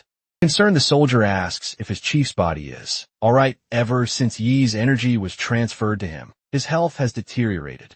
Lai replies that he's fine and healthy. This is just an initial rejection reaction, and he simply needs to take a suppressive medication for a while.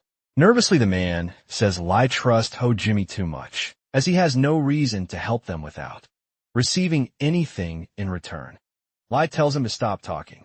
He says he knows the soldier is worried, but he has his reasons, and they must remain focused on their goal, creating a safe fortress for everyone. That way people won't have to fear zombie attacks and humanity will evolve. This is their shared wish. But humanity is divided into factions, so initially, power must be taken by force. They must establish control over all factions. Only then can humanity become stronger. Only then will humans unite, and they can build an impenetrable fortress. So his mission is complete. Qin says Yumlin told him Wuyong kept them safe. Wuyong confirms it, adding that he only didn't enter because of his bad relationship with the climber's assistants. Now he'll leave. Qin says he didn't realize Wuyong's leader was so loyal, and next time they do business, Qin will deliver 10 tons of rice for free. He uses the walkie-talkie. He contacts Fong Wu, telling him he's safe and sound. Fong is relieved to hear he's safe.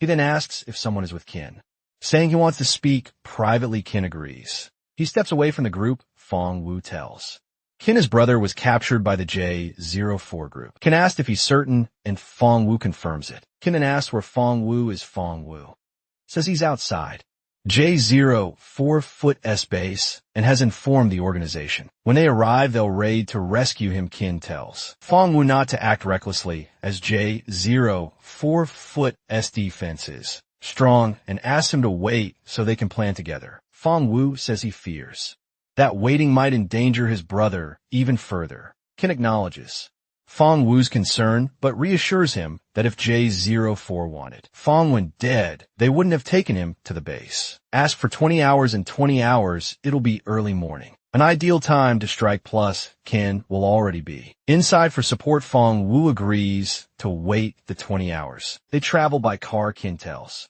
Lee's soldier he wants to personally thank the captain. The soldier confirms that the captain wishes to see him. So Wu Yong will escort them to the J-04 base. At the J-04 base, Captain Lee coughs heavily. A purple fluid appears on the cloth in his hand. He asks Hog Jamai if his medication shouldn't relieve these symptoms and wonders why he feels such chaotic energy within him. Hog Jamai replies that the captain shouldn't rush things. Everything has its own pace, and his body needs time to adapt. The man gives Lai a vial and says this is the new medicine he should take. Lai takes it, and Ho Jammy asks if he feels better. Excited Lai says the medicine acts quickly. He barely took it and already feels his energy stabilizing. Ho Jammy says that's good, and from now on, whenever Lai's energy feels uncontrollable, he can drink that. Later, How Jamie is alone, saying he needs to report something. He wonders if the Witch Queen will reward him. On a tablet, he calls someone. A woman answers. How greets and praises the Witch Queen. She asks how the experiment is progressing.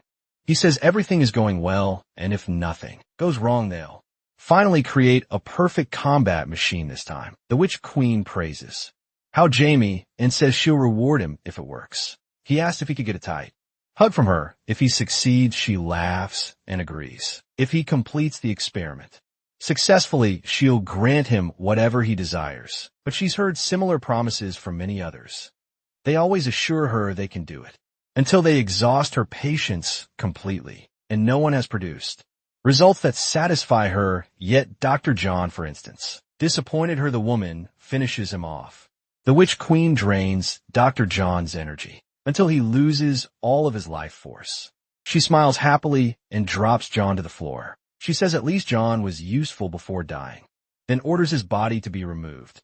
The Queen summons her subordinate, Huang, and tells her if the experiment succeeds, she must retrieve it personally from Hao Jumai. The girl agrees. Meanwhile, at base G04, Leg greets Kin with open arms, and the young man thanks him for his care. The captain tells him to relax. It was his duty, and he wouldn't want to lose such a valuable supplier. How Jimmy greets Kin, saying he looks stronger, and Kin asks why he's there as well. I replies that how Jimmy is providing him with some medications, and starts to understand what's going on. He then says he's brought several boxes of wine too. Enjoy the night. Ho Jumai remarks that Kin must later tell him how he got so strong. In the hall they gather to drink. Han J. Mei comments that the wine is sweet and delicious, but causes terrible hangovers. 2 cups weren't enough to make him drunk. Lee agrees, saying he has great tolerance. But after 3 cups, he can't even stand up. Ken laughs, saying he didn't expect it to be so strong, and decides to stop drinking. He asks Yumlin and Ryu Yo to help him to his room. Then Ken whispers to the girls that Fong Wan is at this base. You didn't have a chance to tell them earlier, because of Wu Yong. They must find Fong Wan's hiding place before 3 a.m. Fong Wu is waiting outside, so Kin tells Yunlin to follow Captain Lei. He instructs Ruo Yu to follow Wu Yong, as he might know something. Kim will follow Hojimai himself. They'll escape and regroup in Kim's room by 3 a.m. Yumlin follows the captain. Rubio follows Wu Yong. Meanwhile, Kim follows Hojimai. Hao enters codes into a wall panel. Kin observes from afar. Then Havajami goes through a secret door. Exactly as Kin suspected, Kin follows him and reaches a room illuminated by purple lights there. How Jamie is laughing while preparing his potions. The man says he's short on time. He must take medication to calm himself and return to work. The experiment's success is crucial. He's almost at the 2nd adaptation stage. Once he reaches the 3rd stage and drinks that potion, he'll undergo a mutation, doubling his strength. Kim wonders who Hong Jamie is talking about. Then something catches his attention. A massive tank containing Yi's body. He wonders if they're experimenting on humans and if Fong was captured for the same reason. He suddenly opens his eyes. Ken is startled that Yi is alive. Yi moves his mouth, asking Ken to save him. Ken thinks he won't save him since Yi tried to kill him. How John, my communicator, beeps its lie, who shouts for Hajime to bring more medicine immediately. As the energy inside him is becoming chaotic again, seated at a desk, Lai is losing control. His body begins to transform. Yumlin, observing secretly, wonders what's happening. Li's back becomes grotesque, and she questions whether he's still human. Huang Zhang, Mei tells Li he's on his way. You last. Pleased that the commander is almost at the 3rd stage. He leaves the secret room. Kin takes advantage of this opportunity to search for Fong. When he finds pieces of animals scattered around and preserved embryos, Kin wonders if they're human, but thinks that's impossible. Since they have wings, Kin opens a metal box. Inside, Fong Wan floats in a liquid. Kin pulls him out, shouting for Fong Wan to wake up. Fong Wan still has a pulse and is alive. Kin decides to get him out first. He passes by Yi again and feels anger, but decides he can't leave him there. Kin says he's saving him only because he can't bear to watch, but Yi must stop trying to kill him. Yi stares at him seriously, but doesn't move. Kin asks if he can't walk. Kin takes a deep breath. He decides to carry them both, wondering how he ended up in a situation carrying 2 naked men inside the base. A man approaches the gate. The guard asks what he's doing there so late. With a swift movement, the man slashes the guard's throat, then opens the gate. Outside stands a large group. They're members of Faction 17 elsewhere. The woman tells Fong, well, they can't enter. Tonight he agrees, saying all they can do is wait for Qin. They hear a noise. Looking closely, they see several cars. They belong to Faction 17, which has already started moving. The sniper takes down the tower guards meanwhile. Another member climbs up to attack them as well. He signals to the faction. All tower guards have been neutralized, allowing them to move freely. A man approaches Wu Yong, but as soon as Wu Yong turns around, he's shot. Rivel watches closely as the man orders the rest to enter. Faction 17 follows him as he says the captain is upstairs. On the ground, Wu Yong stands back up despite the bullet to his head. His wound heals instantly, and the bullet drops into his hand. Ruli realizes she's seen these people before. They're members of Faction 17. Meanwhile, in the captain's quarters, Lai takes medicine provided by Ho Junmei. After drinking, Ho Junmei asks if Li feels better. Lai confirms Hao states they're nearly at the third stage of treatment. Success is near if they get through this. How Johnny thinks about how Lai took the third stage. Medication without rejection, which is excellent. Suddenly, gunfire erupts. Faction 17 is attempting to eliminate Lai. Bullets from machine guns riddle the door. They break it down soon after. The faction leader is shocked that none of the bullet hit Captain Lei. Li asks if he's from Faction 17 Kong Wujing. Surprised that Lei knows his name, Kong replies that he's not just the leader of Faction 17, but now the leader of the J-04 base as well. The corridor's Qin continues carrying the two men. He sees an explosion and someone gets thrown violently aside. Kong Luojian crashes to the ground live through him. The captain faces him. Water energy surrounding his body. Kong Wujing recognizes that energy is belonging to a level 7 evolutionist. Qin, confused, wonders why there's fighting. He had asked Fong Wu to wait. Moreover, he doesn't recognize this person. He quickly decides he shouldn't seek logic here, but instead exploit the chaos to escape. He moves toward the exit. Once past the gate, he can contact Fong Wu, but something blocks him. It's a magical stone staff hub. Jummy says he noticed someone acting suspiciously and asks if that was why Qin invited them for drinks. Then he orders Qin to drop the two people he's carrying, stating they're extremely important to him. Qin turns away and continues walking. Hojumi asks if he's trying to escape. He thrusts the staff, hitting Qin in the back. Qin's legs tremble and he nearly falls, but manages to stay up and starts running. Qin feels pain where he was struck. Zombie toxin is entering his body. Han Jamie throws the staff, breaking the gate in front of Qin. Hao says Qin won't escape.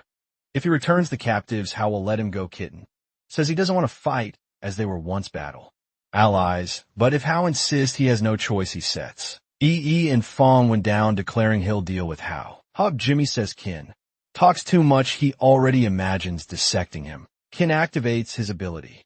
Energy gathers in his hand. Hob Jimmy activates his toxin ability, eager to see Qin's progress, saying even Fong Wu wouldn't stand a chance. A mere drop of his poison can immobilize a giant. Once struck, the toxin will paralyze Qin's movements. Qin agrees that it's true, but immediately rushes toward Hao. Hao Jumai attacks, but Qin dodges swiftly and lands a powerful blow to Hao's stomach. Qin says he'll finish this quickly. With Hao Jumai on the ground, Qin picks up Fong 1 and Yai. Again, on the other side of the base, Li and Kong Wujiang face each other from afar. Kong Wujiang says Li's power is impossible since Li shouldn't have used fluid manipulation ability last, finally understanding why Yi was suddenly killed by his own people. Li stole their leader's powers. Kong Wujiang says Yi, a level 7, was foolishly murdered by his subordinates. Someone like Yi, you should never have trusted Lei. Li unleashes a water attack. It rushes toward Kong Wujing, but he suddenly vanishes. Li's stunned. Kong Wujing appears behind him, placing a gun against Li's head, asking if he's looking for him. Kong Wujing pulls the trigger multiple times. He hits Li's head several times, but the bullets passed through his head, which is turned into liquid. Kong Wujing notices that Li's power includes transforming his own body into water. Li tries to attack Kong Wujing again, but he disappears once more and reappears in front of him. Serious Lai realizes that Kong Wujing isn't just fast. It's not even possible to trace his movements. Wahid Kong Wujing says he can't defeat Lai with traditional methods. He's a level 6 evolutionist, whose ability is teleportation up to 500 meters. Lai tries to hit Kong Wujing multiple times in a row, but he doesn't succeed. The boy appears in different places. So Lai starts getting frustrated. Kong Wujing says that Lai's ability is truly amazing and wasn't part of their plan, so I'll have to think a way to stop Lai meanwhile. They can have some fun. Time passes and Li keeps wasting. Strikes trying to hit Kong Wujing without success. Lai says they'll see how long Kong Wujing can keep this up. Kong Wujing concludes that Lai has high stamina and winning by exhaustion is impossible. The members of Faction 17 appear, saying they've already taken care of everyone on their side, and Kong Wujing is shocked to see them. Kong Wujing gets excited and goes to them, but Lai strikes the three. Kong Wujing teleports. One of the guys uses a shield he created with his ability. Immediately, Kong Wujing appears behind Lai and shoots him in the head, but once again, Lai turns his skull into water and the bullets go right through. Kong Wujing shouts that it's the moment, and one of the Faction 17 members uses his ability. He creates a sort of whirlwind that captures Lai. Kong Wujing shoots that it's great and tells the subordinate not to let Lai escape.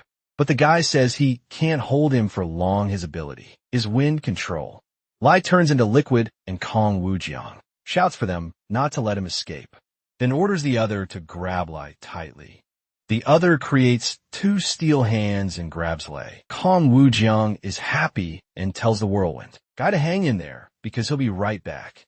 Inside the steel prison they made, Lai tries to break everything to escape. The guy who trapped him is having a hard time keeping him in. Kong Wujing passes by and says he'll be right back. He grabs something. It's a flamethrower. Kong Wujing fires the steel hands. His intention is to cook Lai inside. Inside base, J04 chaos has broken out. Ken jumps off a wall. He's carrying two men and runs through the bushes heading toward Fong Wu. The man is impressed to see Qin Shuang with Fong Wen. Qin says he rescued Fong Wen but couldn't wake him up. Emotionally, Fong Wu thanks the boy. The boy says there's no need to thank him and he would have helped save him anyway because Fong Wen is his friend. The woman picks up Yi and asks who that person is. Fong Wu recognizes him quickly and wonders how he ended up there in that state. Qin Shuang runs back toward the base before giving any explanation. He says that Yun Lin and the others are still in there. He needs to help them. Fong Wu asks about Yi, but Qin runs off without saying another word.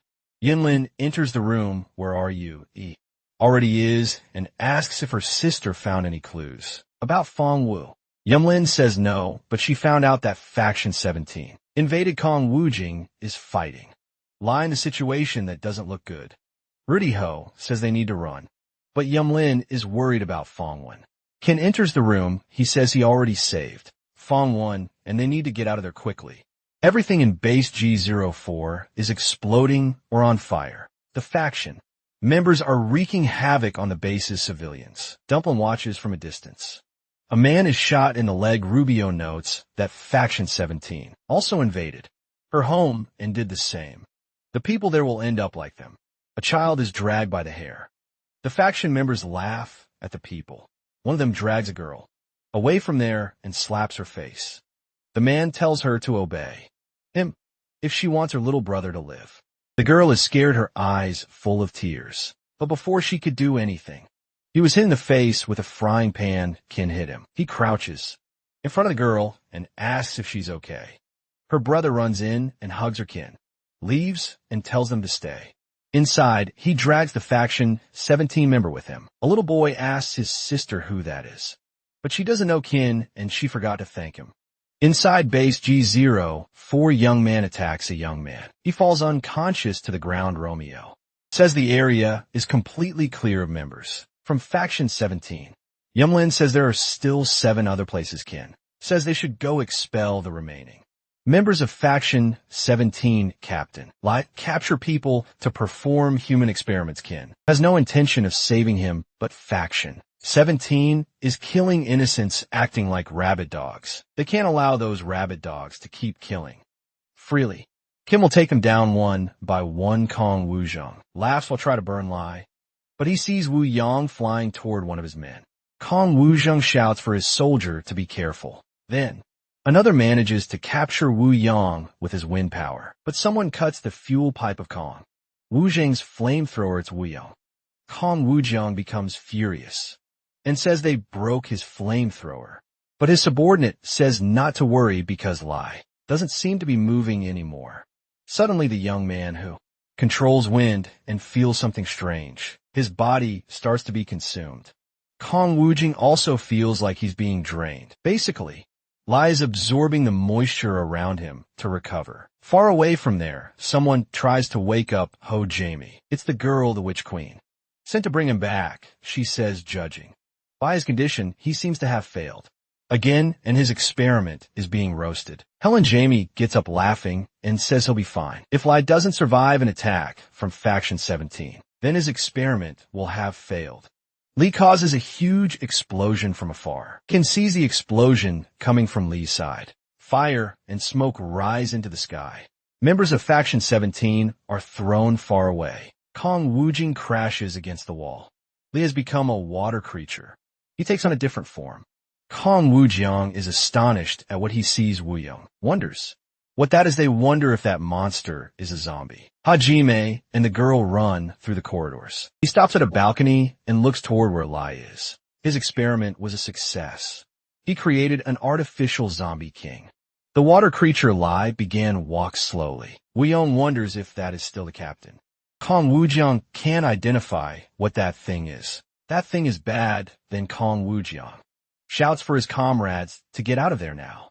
They say they fought hard to get there and don't want to flee. Furious, Kong Wuzhong tells them to stop being crazy and escape. Lee crouches down and makes a powerful leap. He lands behind the two and grabs them by their necks. Kong Wuzhong panics and tries to shoot the monster, but the bullet just passes through it without causing any damage, holding both by the neck. Lai sucks out their moisture. Leaving them drained, one of them cuts off Lee's arms. Kong Wuzhong shouts for them to run quickly. Lai manages to capture both before they can escape. This time he envelopes their heads with water, killing them by asphyxiation. Kong Wuzhong becomes furious and yells at Lai to let them go, but Lai hits him with a water jet from his back that pierces him. The man can't believe that's possible. He was pierced right after teleporting. Lai throws him far. Meanwhile, he absorbs the vitality of his opponents. Weon observes that Lai is absorbing the moisture from his opponents. I wonder if that's still Lai, or if he really became a zombie. Then Wenong says if he tries to attack them, then he's just a zombie. Lee drops the bodies of the faction 17 members on the ground. Wenong asks if Lai recognizes them. The monster looks at them and immediately attacks. He pierces one of them in the chest. Qin charges toward him from behind, but the zombie king dodges quickly. Qin gets scared and wonders if that zombie has eyes on the back of its head. Quickly the zombie attacks. Qin the boy dodges, but notes that the creature is much faster and more agile. Then E keeps dodging the zombie, while reflecting on what that monster is. From above, how Jamie is happy with his creation. The girl says it's impressive, and the witch Queen will be very happy to hear about it. How comments that the zombie is just a mutation that combines a level 4 evolutionist and a level 7 evolutionist, but still has a level 4 core. That is the first species they've managed to create successfully. It's not just a zombie king, even though it's not a level 10 zombie king. How Jimmy is fully capable of creating one too. Kitten keeps dodging all the attacks. Warning says that just as he suspected, the captain has become a zombie. His wound heals. If it weren't for the others' symbiosis ability, he wouldn't have survived. Wuyong has the symbiosis ability, so if one lives, the other will too. Wuyong says they need to control the captain. Otherwise, everyone there will die by his hand. Wounding must have the abilities necessary for that. Then Wounding says he can only silence the abilities of people on levels similar to his. And now Lee possesses the energy of a level 7 evolutionist. Seriously, Wyon says that just having Yi's Energy doesn't make him a level 7 evolutionist, but regardless, they need to try Wuning. Says he understands, but he can't even get close to Lei. Yinlin and Ruoyu approach, saying they can help them. Rudolph says she has a way to get close to the zombie. Hub Jimmy watches everything from afar and comments that he didn't think Ken would be strong enough to dodge attacks from a level 4 zombie king. He becomes curious about how Ken managed to evolve so quickly. Now Hao wants to capture Qin Shang to study him up high. Yinlin and the others move quickly. Ruoyu says the position should work and there's no time to explain the plan to Shin. But the boy is already attracting the zombie kings. Attention, her sister will throw them the first chance. They see an opening in the zombies' guard. Wanong is confused about how Yelan managed to throw him so far, but she says she's carried heavier things before. Ruoyu says she doesn't know how long Qin will be able to hold on, so they need to hurry. She watches the zombie king closely, looking for an opening. The girl tells her sister to stay alert for her command. Yanglin gets ready. She lifts Wunong high. On the other side, the girl with Hao sees the group and asks what they're doing. Hao Junmei comments that they seem eager to throw their lives away and shouldn't blame him if that happens. Then he sees Wuning being carried and remembers his ability. Hao panics and searches for something, saying Wuning won't destroy his experiment. Rubio keeps her hyper-focus, and she finds an opening and tells her sister to throw. But Han Jumai blows a whistle. Immediately, the zombie king turns and sees the group. Rubio yells for them to dodge quickly. An attack comes at them, but Qin grabs the water tentacles. He complains that the zombie didn't even get distracted fighting him with his strength. He makes a super jump and rips off the tentacles. Ken says now they'll see how the monster fights without tentacles but the water. Ken holds dissolves, and he begins to fall. Ken's head is wrapped in water. Yumlin is shocked that the zombie king can move his tentacles, even without them being connected to his body. Wanong says that zombie's power is as strong as he can absorb moisture from nearby humans. Yumlin tries to shoot the monster, but Wanong says it's useless. Bullets just pass through him. She asked her sister to quickly think of something. If this continues, Ken will die. The boy suddenly vanishes. He travels between dimensions and returns to the real world. That was a close call. He was almost killed. How Jimmy is shocked that Ken disappeared. He wonders if the boy has 2 powers. Ken reflects that he needs to return quickly because it's not over yet. Then he goes back and reappears. In the same place, the zombie king is stunned. No one understands what happened. Ken dodges the zombie's blows. He says he just needed a break, but now he won't let it catch him again. Ken keeps dodging the blows. The boy reflects that just dodging the monster won't help. Since it's made of water, he should harm it. MC realizes that by concentrating his energy, he can generate a powerful heat source. He managed to defeat a zombie king with a blow like that, so it shouldn't be that hard. But he needs time to charge, and in that situation, he'll die before he can do it. Hao wonders if Ken has the same ability as Kong from Faction 17. The girl says it's not the same. Kong could go from one place to another.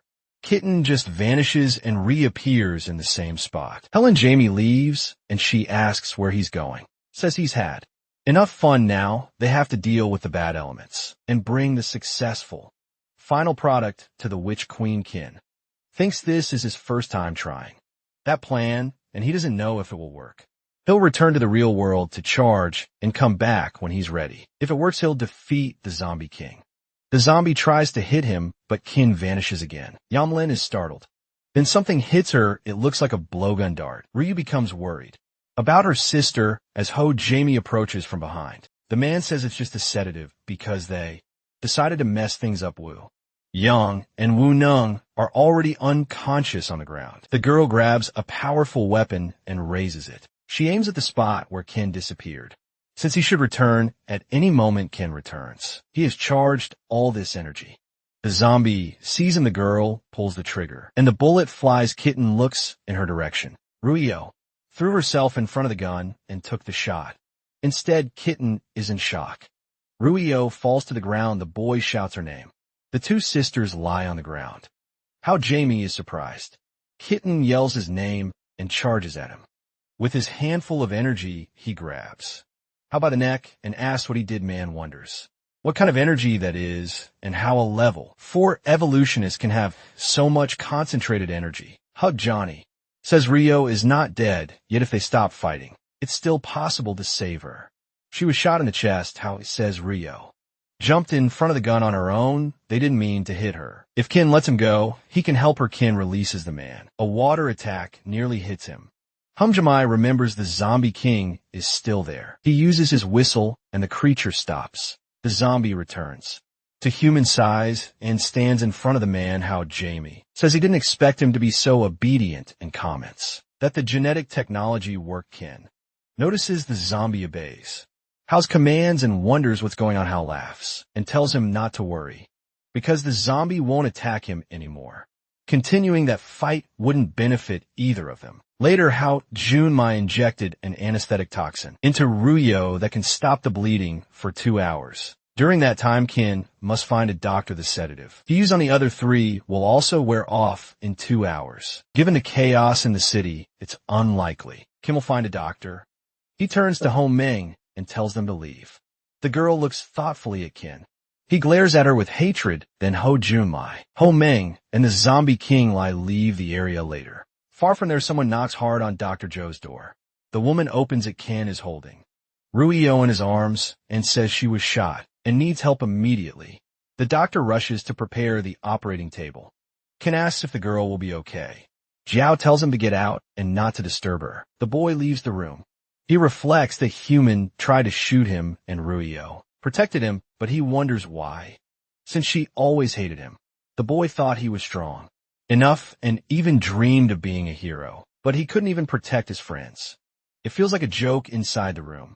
Zhao works hard to operate on Ruyu quickly. She manages to extract a piece of the bullet, but there are many fragments and her equipment isn't enough for such a delicate surgery. To Hao leaves the room and Kin asks how the surgery went and if it worked. She says it didn't. She says her equipment is insufficient. Ruyo needs to be transferred to a better facility. Hin asks where that better place is and says he'll take her there. The woman says the nearest hospital is at the Earth Alliance facility. Meanwhile, at the Earth Alliance, a man enters a room and asks for updates. There's another man there with a bionic leg sitting on a bench. He tells the first one to start talking. The soldier says 3 people are outside the city. One of them was shot and they're requesting medical help. They offered any supplies in exchange. Man stays silent for a moment and orders them to let them in the city. Someone is driving a car. It's Hao, Jamie, and Human, and he says he's grateful for the shots she fired. Otherwise, he would have suffered some losses. Humong is confused and says the bullets were blocked by Ruvio. Then Humong Johnny says that's exactly why they got Kinshan's attention. If he used all that energy, it would have been a disaster. He can't afford to make any mistake with his first successful experiment. Humong says that even if Kin is powerful, couldn't escape the 3 of them. But Hao says the time hasn't come yet. Good seeds should only be harvested when they grow into great trees. That boy is peculiar in Hao. Jamie I is curious about how far he can evolve. They should wait until the right fruits come. He will become a very valuable medicinal ingredient. Far from there, at the doctor's base, the Hao asks Shin if he hasn't had conflicts with the Earth Alliance before and if he's sure he wants to go there. He says he does. The wounds Rio sustained can't wait. The gates open and Kin tells the doctor to stay outside and wait for him. As soon as Kin enters, the gate closes. He comes face to face with Kichi. The man is alive. He remains silent, then turns around. One of the soldiers tells Kin he'll take him to the leader. Kin follows the leader, says they haven't seen each other in a long time. He comments that he's been waiting for Kin's return. The leader really liked the can meat and waited to trade more goods. Kin says he brought even more meat this time, along with plenty of food to keep him satisfied. There'll be gifts to make up for his past rudeness. The leader gets very excited and says he won't be political about it. They shouldn't dwell on the past. Even Kichi has made mistakes. The boy says he's relieved the Lord understands and explains that his friend is badly hurt. He came seeking help. Then the Lord says that with all those gifts, he won't refuse assistance. But he also needs a favor from Kin.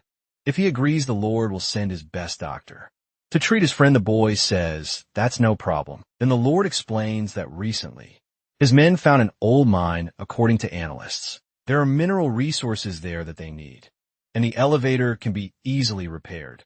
But after the first team went down, they lost contact.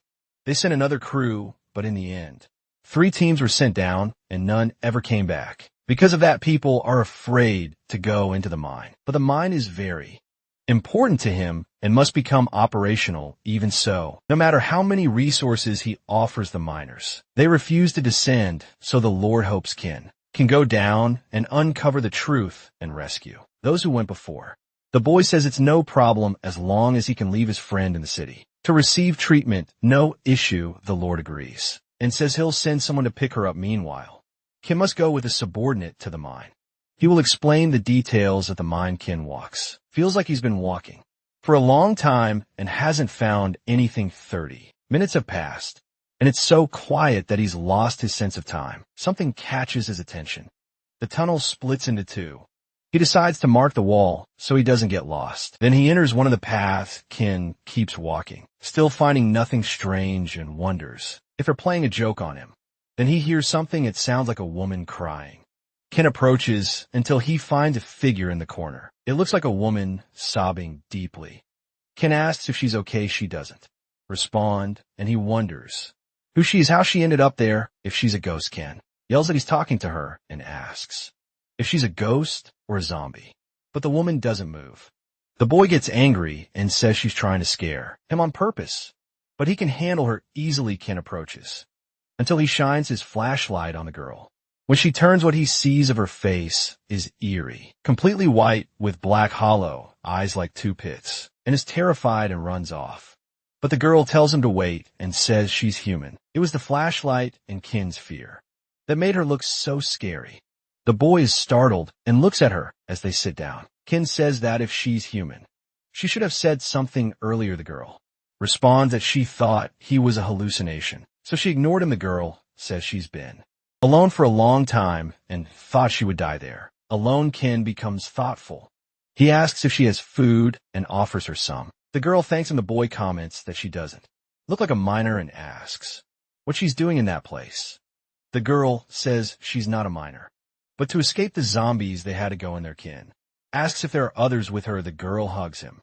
The boy asks if she's okay, and she complains about the cold, asking if she can stay close to him. Ken says they can't rest for too long because he has a mission to complete. The girl says she hadn't seen a living human in a long time and just wanted to feel his warmth for a few moments. Nervously, Ken agrees.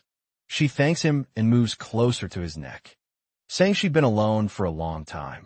Kid notices something strange and pushes her away, asking what she's doing. She replies that she likes him and they should live together. The girl kisses Ken on the mouth. She leans in, but the boy pushes her and shouts for her to stop. She looks confused. Ken says she's definitely a ghost trying to drain his energy. The girl says she's not a ghost. She says she has her own warmth, something ghosts don't have. Ken is confused, but agrees. Then she tries to get close again. The boy swallows hard and says no, he has important things to do first. He decides to take her out of there and leave her somewhere safe. They walk through the tunnel. The girl asks how much longer they'll keep walking because her legs hurt. Ken is confused. He thought that was the way he even marked the walls. She complains of pain and Ken asks what happened. The girl has no shoes, she explains. She lost them while fleeing for her life, so Kim carries her on his back smiling. She says he's very kind to keep walking. The girl grabs Kim's ears and says they're red. Ken yells at her not to touch his ears hurt. The girl tells him to forget what she said about him being kind. He's frustrated. He says he just asked her not to touch him, but the girl says it's fun. Ken asks her not to squeeze him so hard with her legs. He starts noticing that the more they walk, the more lost they seem. Worried, she asks if they're trapped in a ghost maze. Kitten says he doesn't know about ghost mazes, but he did team up with a crazy girl in red. She's offended. Then something happens. Ken is startled. A group of men approaches Ken, says they must be the survivors, and asks if the group is okay. Then he says it's good to have found them together. One of the men asked if Ken is lost too and says they found the way out, telling him to follow them. Fearfully, the girl whispers in his ear not to go. She's terrified they're not human kin, concludes. It's strange. They know where the eggs is, but went through that path. If they wanted to rescue him, they'd have no way of knowing he was there. When he looks back, he doesn't see the girl. She simply vanished. His back turns cold. Kin wonders if she really is a ghost up ahead. The men tell Tin to follow them. One says that Mine is amazed and he won't make it out. A lone smiling Kin says he'll go with them. He wants to see who they really are. Kin follows the group. Behind him, the girl in red stands still, watching Kin walk away. She says she wanted to play with him a little longer, and she warned him after walking a bit. One of them says they've arrived. Before them is a very bright light, as if it's the end of the tunnel. Kin wonders if it really is an exit, and if they weren't lying to him. One of them tells Kin not to stand still and to hurry up. Kin approaches the group, but when he steps forward, he notices something. He wonders what that is. It's a village. Kin questions where that village came from. One of the men tells the chief that they brought another member to the village. Children try to get Kin to play, but the village's old chief tells them to calm down. The children keep clinging to Kin's hands. He thinks that since the apocalypse, everyone's been worried about food or getting bitten by zombies. The people there seem calm. Something he's never seen before in the apocalypse. In a wooden house, Kin sits at a table full of food. An old woman is serving and says she hopes he enjoys it. He asks if they have farmland there, and the woman confirms, saying that's where everything comes from. Smiling, the woman tells Kin to eat. He serves his plate and insists he take a bite. Kin prepares to take a bite, but he stops. The woman is staring at him like a mad woman. She tells him to take a bite, but Kin starts to get scared. In an old wooden storage shed, there's a creature that looks like a mutant zombie made of several fused bodies. The old woman enters and speaks to the deity, saying another person has arrived in the village. It's a strong young man. She's happy to see the village growing with more and more people, all thanks to him. It was his presence that always kept them alive, and they were grateful. The woman cuts a piece off the creature with a cleaver. It falls into a tray she holds. Then she thanks him for the gift. Later, it's that meat that was served. The woman insists that Kin eat, but he says he's not very hungry. Sternly, she says she made it especially for him and asks if he won't even take a bite. Nervous, Kin apologizes but says he doesn't want to eat. With a strange atmosphere, he doesn't have the courage to eat. Smiling, the old lady says it seems Kin really isn't hungry and that she'll prepare something else for dinner. She calls the children and gives them the food. Start eating the meat happily. Kin reflects that the children seem fine eating that, and maybe he's just worrying too much. Elsewhere, Kin asked a miner how he can get to the Earth Alliance base. The man says Kin just arrived and already wants to leave. Doesn't he want to settle down there? Kin laughs and says he doesn't plan on staying. He has other things to do. Then the man says the only way out is the same path they came in from, but he can't guarantee Kin will make it. But it's thanks to the difficulty of that mine that they're safe from zombies. They're grateful to the village chief who rescued them. He asked why Kin doesn't stay, saying the village has enough resources for them to live. Kin reflects that the village is paradise for those who suffered. Something doesn't feel right at night. A man goes to the village chief and says Kin disappeared, then asks if he might have returned to the tunnel. The old man says that can't happen and orders them to retrieve him. If he's not rescued, he may be trapped in the cave forever. The man replies that it's almost time. Then the old chief agrees and says they can't keep the deity waiting. They'll greet it before searching for the boy. In the shed where the grotesque monster is, the villagers gather, and the old man says they're there to pay respect and ask it to continue providing enough food. The villagers extend their arms to the deity. Creature releases its tentacles. They reach out to the villagers and attach to their arms. Absorbing what they have, the monster is pleased. The old man says that's all and tells the creature not to be disappointed. More people will arrive soon. The new miners also need to meet the deity. The old man orders them to be brought. The miners arrive. One of them asks why the chief wanted to see them. The old man says it's time for their initiation ceremony. 3 enter. The door closes behind them. One of them jumps in fright. upon seeing the creature inside. The others are also shocked and shout that it's a mutant zombie. The group tries to flee, but is blocked. One of them asks if the people there are crazy, saying the thing is a giant zombie. The old man tells them to calm down, the creature won't hurt them. He's standing right next to the monster, and it does nothing to him. That mutant zombie truly doesn't even touch the old man. The village chief tells the miners they don't need to be afraid, it's okay to approach. The men slowly begin to walk closer, and the old man asks how their dinner was. One of the men says it was tasty. It was the first time he had eaten fresh food since arriving at the village. The elder says that when he was young, you could buy good food anywhere. But that was decades ago. After the apocalypse, 90% of animals were infected. Only a few were protected. And normal people can only eat infected meat, but doing so you won't live past 40. He says he had to eat that meat once. If he hadn't made it there, he'd probably be dead by now. It was all thanks to meeting that creature. The village only exists because of the deity. As long as they regularly offer blood to the deity, it will continue to produce fresh meat for them. That's why there's always food. The miners are shocked. One man asks if they were eating that meat, and the old man confirms it all comes from a monster in there. All because they offer fresh blood as part of its diet. It's even producing more meat now.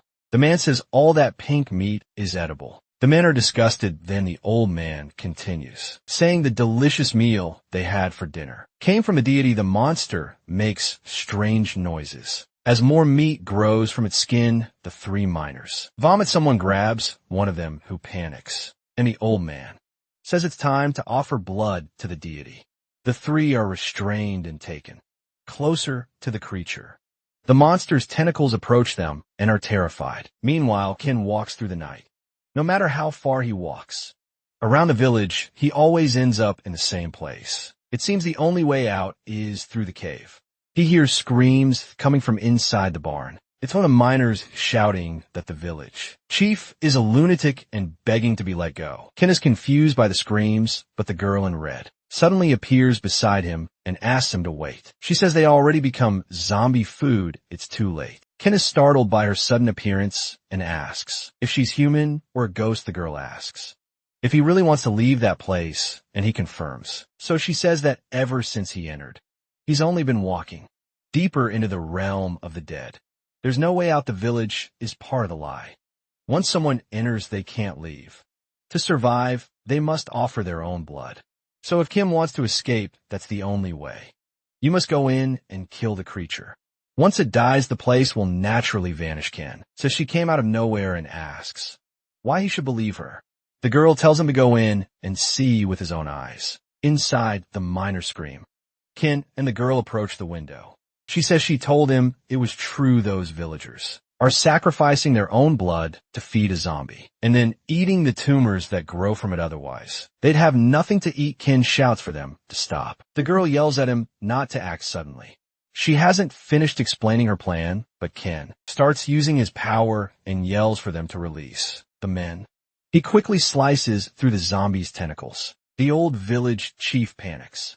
Ken shouts that the zombie is disgusting and that he'll kill it. Then the old man yells no and steps in front of Ken. Strike. The boy ends up wounding the village chief. Ken is left speechless. He didn't think someone would risk their life for a zombie. The old man begs Ken not to hurt the beast. Ken yells that it's not a god. It's just a zombie feeding on their blood. That thing must die, or they all will. Then the elder says it's not a zombie, it's his brother. He remembers his brother and how happy he was to see him. He had just bought food for them and gave his little brother an apple. The boy asked when they could talk to their parents again, but the man told him to go back to his cartoons. Time passed, and the zombies overran everything. The man tried to get his little brother to be quiet, but he was too scared. Everyone fled. The man led the group and decided they should rest. His brother asked what they'd do if the monsters caught them, but he said he was there too. Protecting the child fell asleep, and the zombies came. The boy woke up in terror. His brother was fighting off the monsters, trying to hold them back, but the door wouldn't hold much longer. The man shouted that he had been infected and told them to grab his brother and run. A woman screamed for Jong-hoon. His little brother was desperate for him. The boy said he wanted to stay with him, but Zhang yelled at them to go. The child cried hard, and his brother told Xiao Lu to survive. While he lived, there would be hope. The woman took Xiao Lu by the arm and led him away. The boy kept crying for his brother.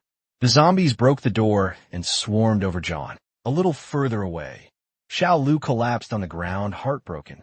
The woman told him that wasn't a place to rest. The boy told the group to go and not worry about him, but the woman tried to lift him if they didn't hurry. They'd be left behind. Xiao Lu said his whole family was dead. If he hadn't been a burden, his brother would still be alive. He said he caused everyone's death. The woman slapped him across the face and told him to keep going and all of that. Then asked if he'd forgotten his brother's last words, that Xiao Lu should live while he was alive. There would be hope. He didn't just need to survive, but fulfill what his brother wanted 10 years later. It was raining heavily, and Xiao Lu was inside a place. Outside, the zombies were about to break through. A man says that if they're accidentally infected, they'll be in serious trouble. The group's doctor tells them to stay inside until the rain stops. The doctor is Zhang Lu, 22 years old, and he helps take care of the group members. The group notes that without Zhang, they wouldn't have advanced as fast. A good doctor is worth more than 3 evolutionists if they keep doing well. They owe him a drink when they return to the faction. Suddenly a loud noise echoes. The group is startled. Zombies are invading. One of them says it's impossible. He scouted the building and there were no zombies. Another yells for them to grab the supplies and get out. Someone else shouts there's no time to grab the supplies. They start fighting the zombies. The doctor yells for them to carry the wounded first, but there are too many zombies. John falls to the ground and is attacked by the monsters. He screams as death stares him in the face. But then something happens. A zombie stops in front of him. All the others stop attacking. John is confused. He looks up and recognizes that zombie protecting him is his brother. He stands up and stares at his brother. The boy is terrified, far away. The expedition group returns with many supplies. Everyone gathers to help them carry everything. A man complains that one of the boxes is too heavy. The guy says it's the last box and asks him to carry it. Excited, the man says he'll leave that one for the doctor. Something bangs inside the box months later. A man asks the doctor if he can save a soldier. The doctor says there's nothing more he can do. Then he covers the body and tells the soldier to leave. He'll take the corpse to the morgue. He pushes the stretcher through the hallways.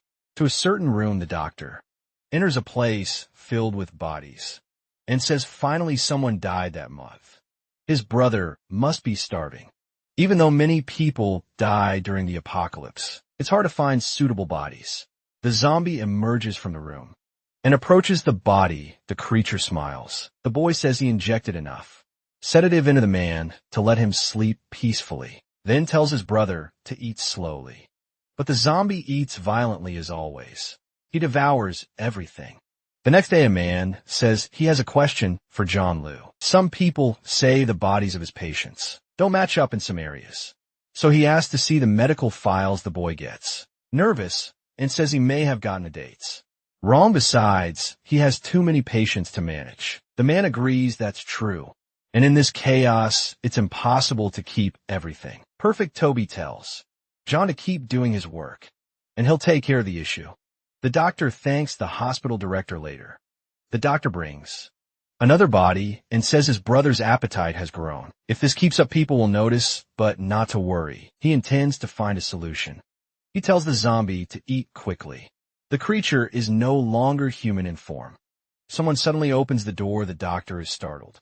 It's the director, who asks if it's Jean Lu's fault. On the floor are many pieces of the dead patient. The boy says it's not what it looks like, and he can explain everything. That zombie won't hurt them. The director shouts that they can't let the zombie escape and orders the guard to be called, but the doctor yells not to do that and to listen to him. Suddenly, John's brother strikes both of them. The zombie takes them down in a single blow. In the end, the director's death didn't help John escape because the guards arrived. They had to flee and hide in the mine, but his brother did nothing wrong. He only protected him. The old man begs Ken not to harm him, saying that without his brother's sacrifice, None of them would have survived until now. The girl in red enters and shouts that it's easy for him to say, but many innocent people were deceived inside that village. In the end, the goal was to feed his brother. An old woman says it was their choice. The village chief is right thanks to the deity. They survived staying there as their decision. The girl is outraged and asks if they've already forgotten how they tried to force the miners earlier. The old woman says the first offering is always that way, afterward it gets easier. Everyone there offers their blood willingly to the deity. She can ask them herself. Kin says that if that's how they feel, he won't interfere. They must understand he and the others don't want to remain trapped there forever. The old man replies that if Kin wants to leave, they won't stop him, and he'll ask his brother to let him go, turning to the zombie. He tells it to allow Kin to leave. The creature opens a portal. Kin and the girl are shocked. The girl is indignant. She waited for that exit for years and had even been deep inside the zombie. Kin turns to the group and asks who wants to leave. No one answers. Kin asks the miners, but they say it's not that bad and they want to stay. The girl urges them to leave that place. Kim reflects that if he killed the zombie and forced the people to leave, he'd destroy their lives. Because the apocalypse has made life worse than death, fear, and rage. That's how they live. The outside world is a real hell. Portal opens in the middle of the jungle. Kin steps out and wonders why he was the only one who left. A man goes to the Lord and says he has something to report. Kin Shuang is outside and wants to meet. The Lord says to let him, and the boy arrives, and the man asks how the mission went. Kin apologizes and says that for various reasons he couldn't complete the mission. The Lord slams the table and says that wasn't their deal. Kin was to complete the mission and the Lord would save his friend. The Lord says he upheld his part and Kin didn't. Kin says he can help get the supplies. The Lord wants and will still keep his word. Then the Lord says Kin already broke the deal and compensation won't change, that if Kin wants to change the terms, then he'll leave his friend near death again. Kin gets angry, but the Lord starts laughing and says he's just joking. Now Kin owes him 2 favors, and the Lord will think of a way for him to repay. But first the boy should go see his friend. Kin goes to the hospital. There Ruvio lies in bed. The doctor says the bullet fragments were removed and thanks her accelerated healing as an evolutionist, she'll be out of bed in a week. Kin thinks he hears someone asking if Rio is his girlfriend and saying she's beautiful. He asks if the doctor said something, but the man denies it. The boy gets nervous, unsure if he's hearing things. Later, Kin is asleep. He feels strange and uncomfortable. He senses something under the blanket. When he looks, he sees something moving. He lifts the blanket and is startled to see the ghost girl. Kin kicks her hard. The girl flies across the room and asks if he's human. How could he kick a girl like that? Kin asks if it's just her and says he thought there was a ghost. Under the covers, outraged, she complains that he always calls her a ghost. She says she has a name, Jay. Kin asks if she's hurt Jay. Says she'll forgive him this time since she only escaped the mind. Thanks to him, Kin tries to go back to sleep and tells her to go back where she came from. The girl says not to ignore her and asked if he doesn't want to know how she'll repay him. Jay says she doesn't like owing people. It makes her feel guilty, and if he lets her repay him, he won't regret it. Kin stays silent for a moment, then grabs her arm and pulls her toward him. She tells him not to be so hasty. Kin asks her to be quiet and says he hasn't slept in days. He just wants to rest. He hugs her and pets her head. Morning comes. Kin wakes up and wonders where Jay went. Meanwhile, the Lord asks someone to summon Kin Shuang. He reflects that if Kin left that mine alone, beating Kichi wasn't just luck. Now he owes him 2 favors with Kin on his side. His base will have flawless defense. Over the years, he never skimped on security. That's why it's so strong a soldier enters the Lord's Hall and says he has a report. They sent men to Kin Shuang's room, but he wasn't there. The Lord is shocked and furious. He orders them to check if the girl is still at the hospital. Seems like that boy is trying to trick him. The Lord storms into the streets enraged. The people are alarmed. The soldier says they didn't find Kin, but his friend is still in the hospital, so he definitely hasn't escaped. The Lord says he ordered the soldier to keep eyes on Kin and not let him escape. The boy apologizes and begs for another chance. The Lord grabs his own head and says keeping that soldier around is just a waste of resources. The guard shouts that he'll find Kin, but the Lord keeps squeezing the soldier's head tightly. Suddenly, Kin appears in the middle of the crowd, shouting for the Lord and saying he's the one he's looking for. Kin says he brought a gift for the leader, something he won't be able to refuse. The Lord looks at Kin Shuang and asks where the boy was and why his men couldn't find him. Kin laughs and apologizes, saying he had to step out to prepare the gift. He's glad he made it back in time. If he had taken a few minutes longer, that soldier would have been dead 4 hours earlier. Kin had reflected that there were too many guards around. Lord clearly didn't want him leaving. From his past experiences, that Lord isn't as nice as he pretends to be. So Kin had to act fast. Then he had an idea and made a dimensional jump. He returned to the real world and sat at a computer. He searched for the best restaurants around. He looked through the rankings until he found the perfect place. When he got there, there was a huge line. Ken would have to wait some time before getting in. He joined the line and wondered what would happen if he cut it with his speed. No one would notice, but that would be really rude. A staff member came out the door and said they only had ingredients left for the next 3 people in line. Ken was happy to be one of the next 3, but someone appeared behind him furious, saying they had been waiting a long time. The person shoved him and told him not to cut in line, then stormed up to the staff member and asked if she knew who he was. She replied that he was some kind of online celebrity. The girl said that even if he's famous, they still had to follow the rules. The man got furious and asked how that place could have such incompetent staff. Ken muttered that the guy was insane and questioned whether someone like that should even be a celebrity.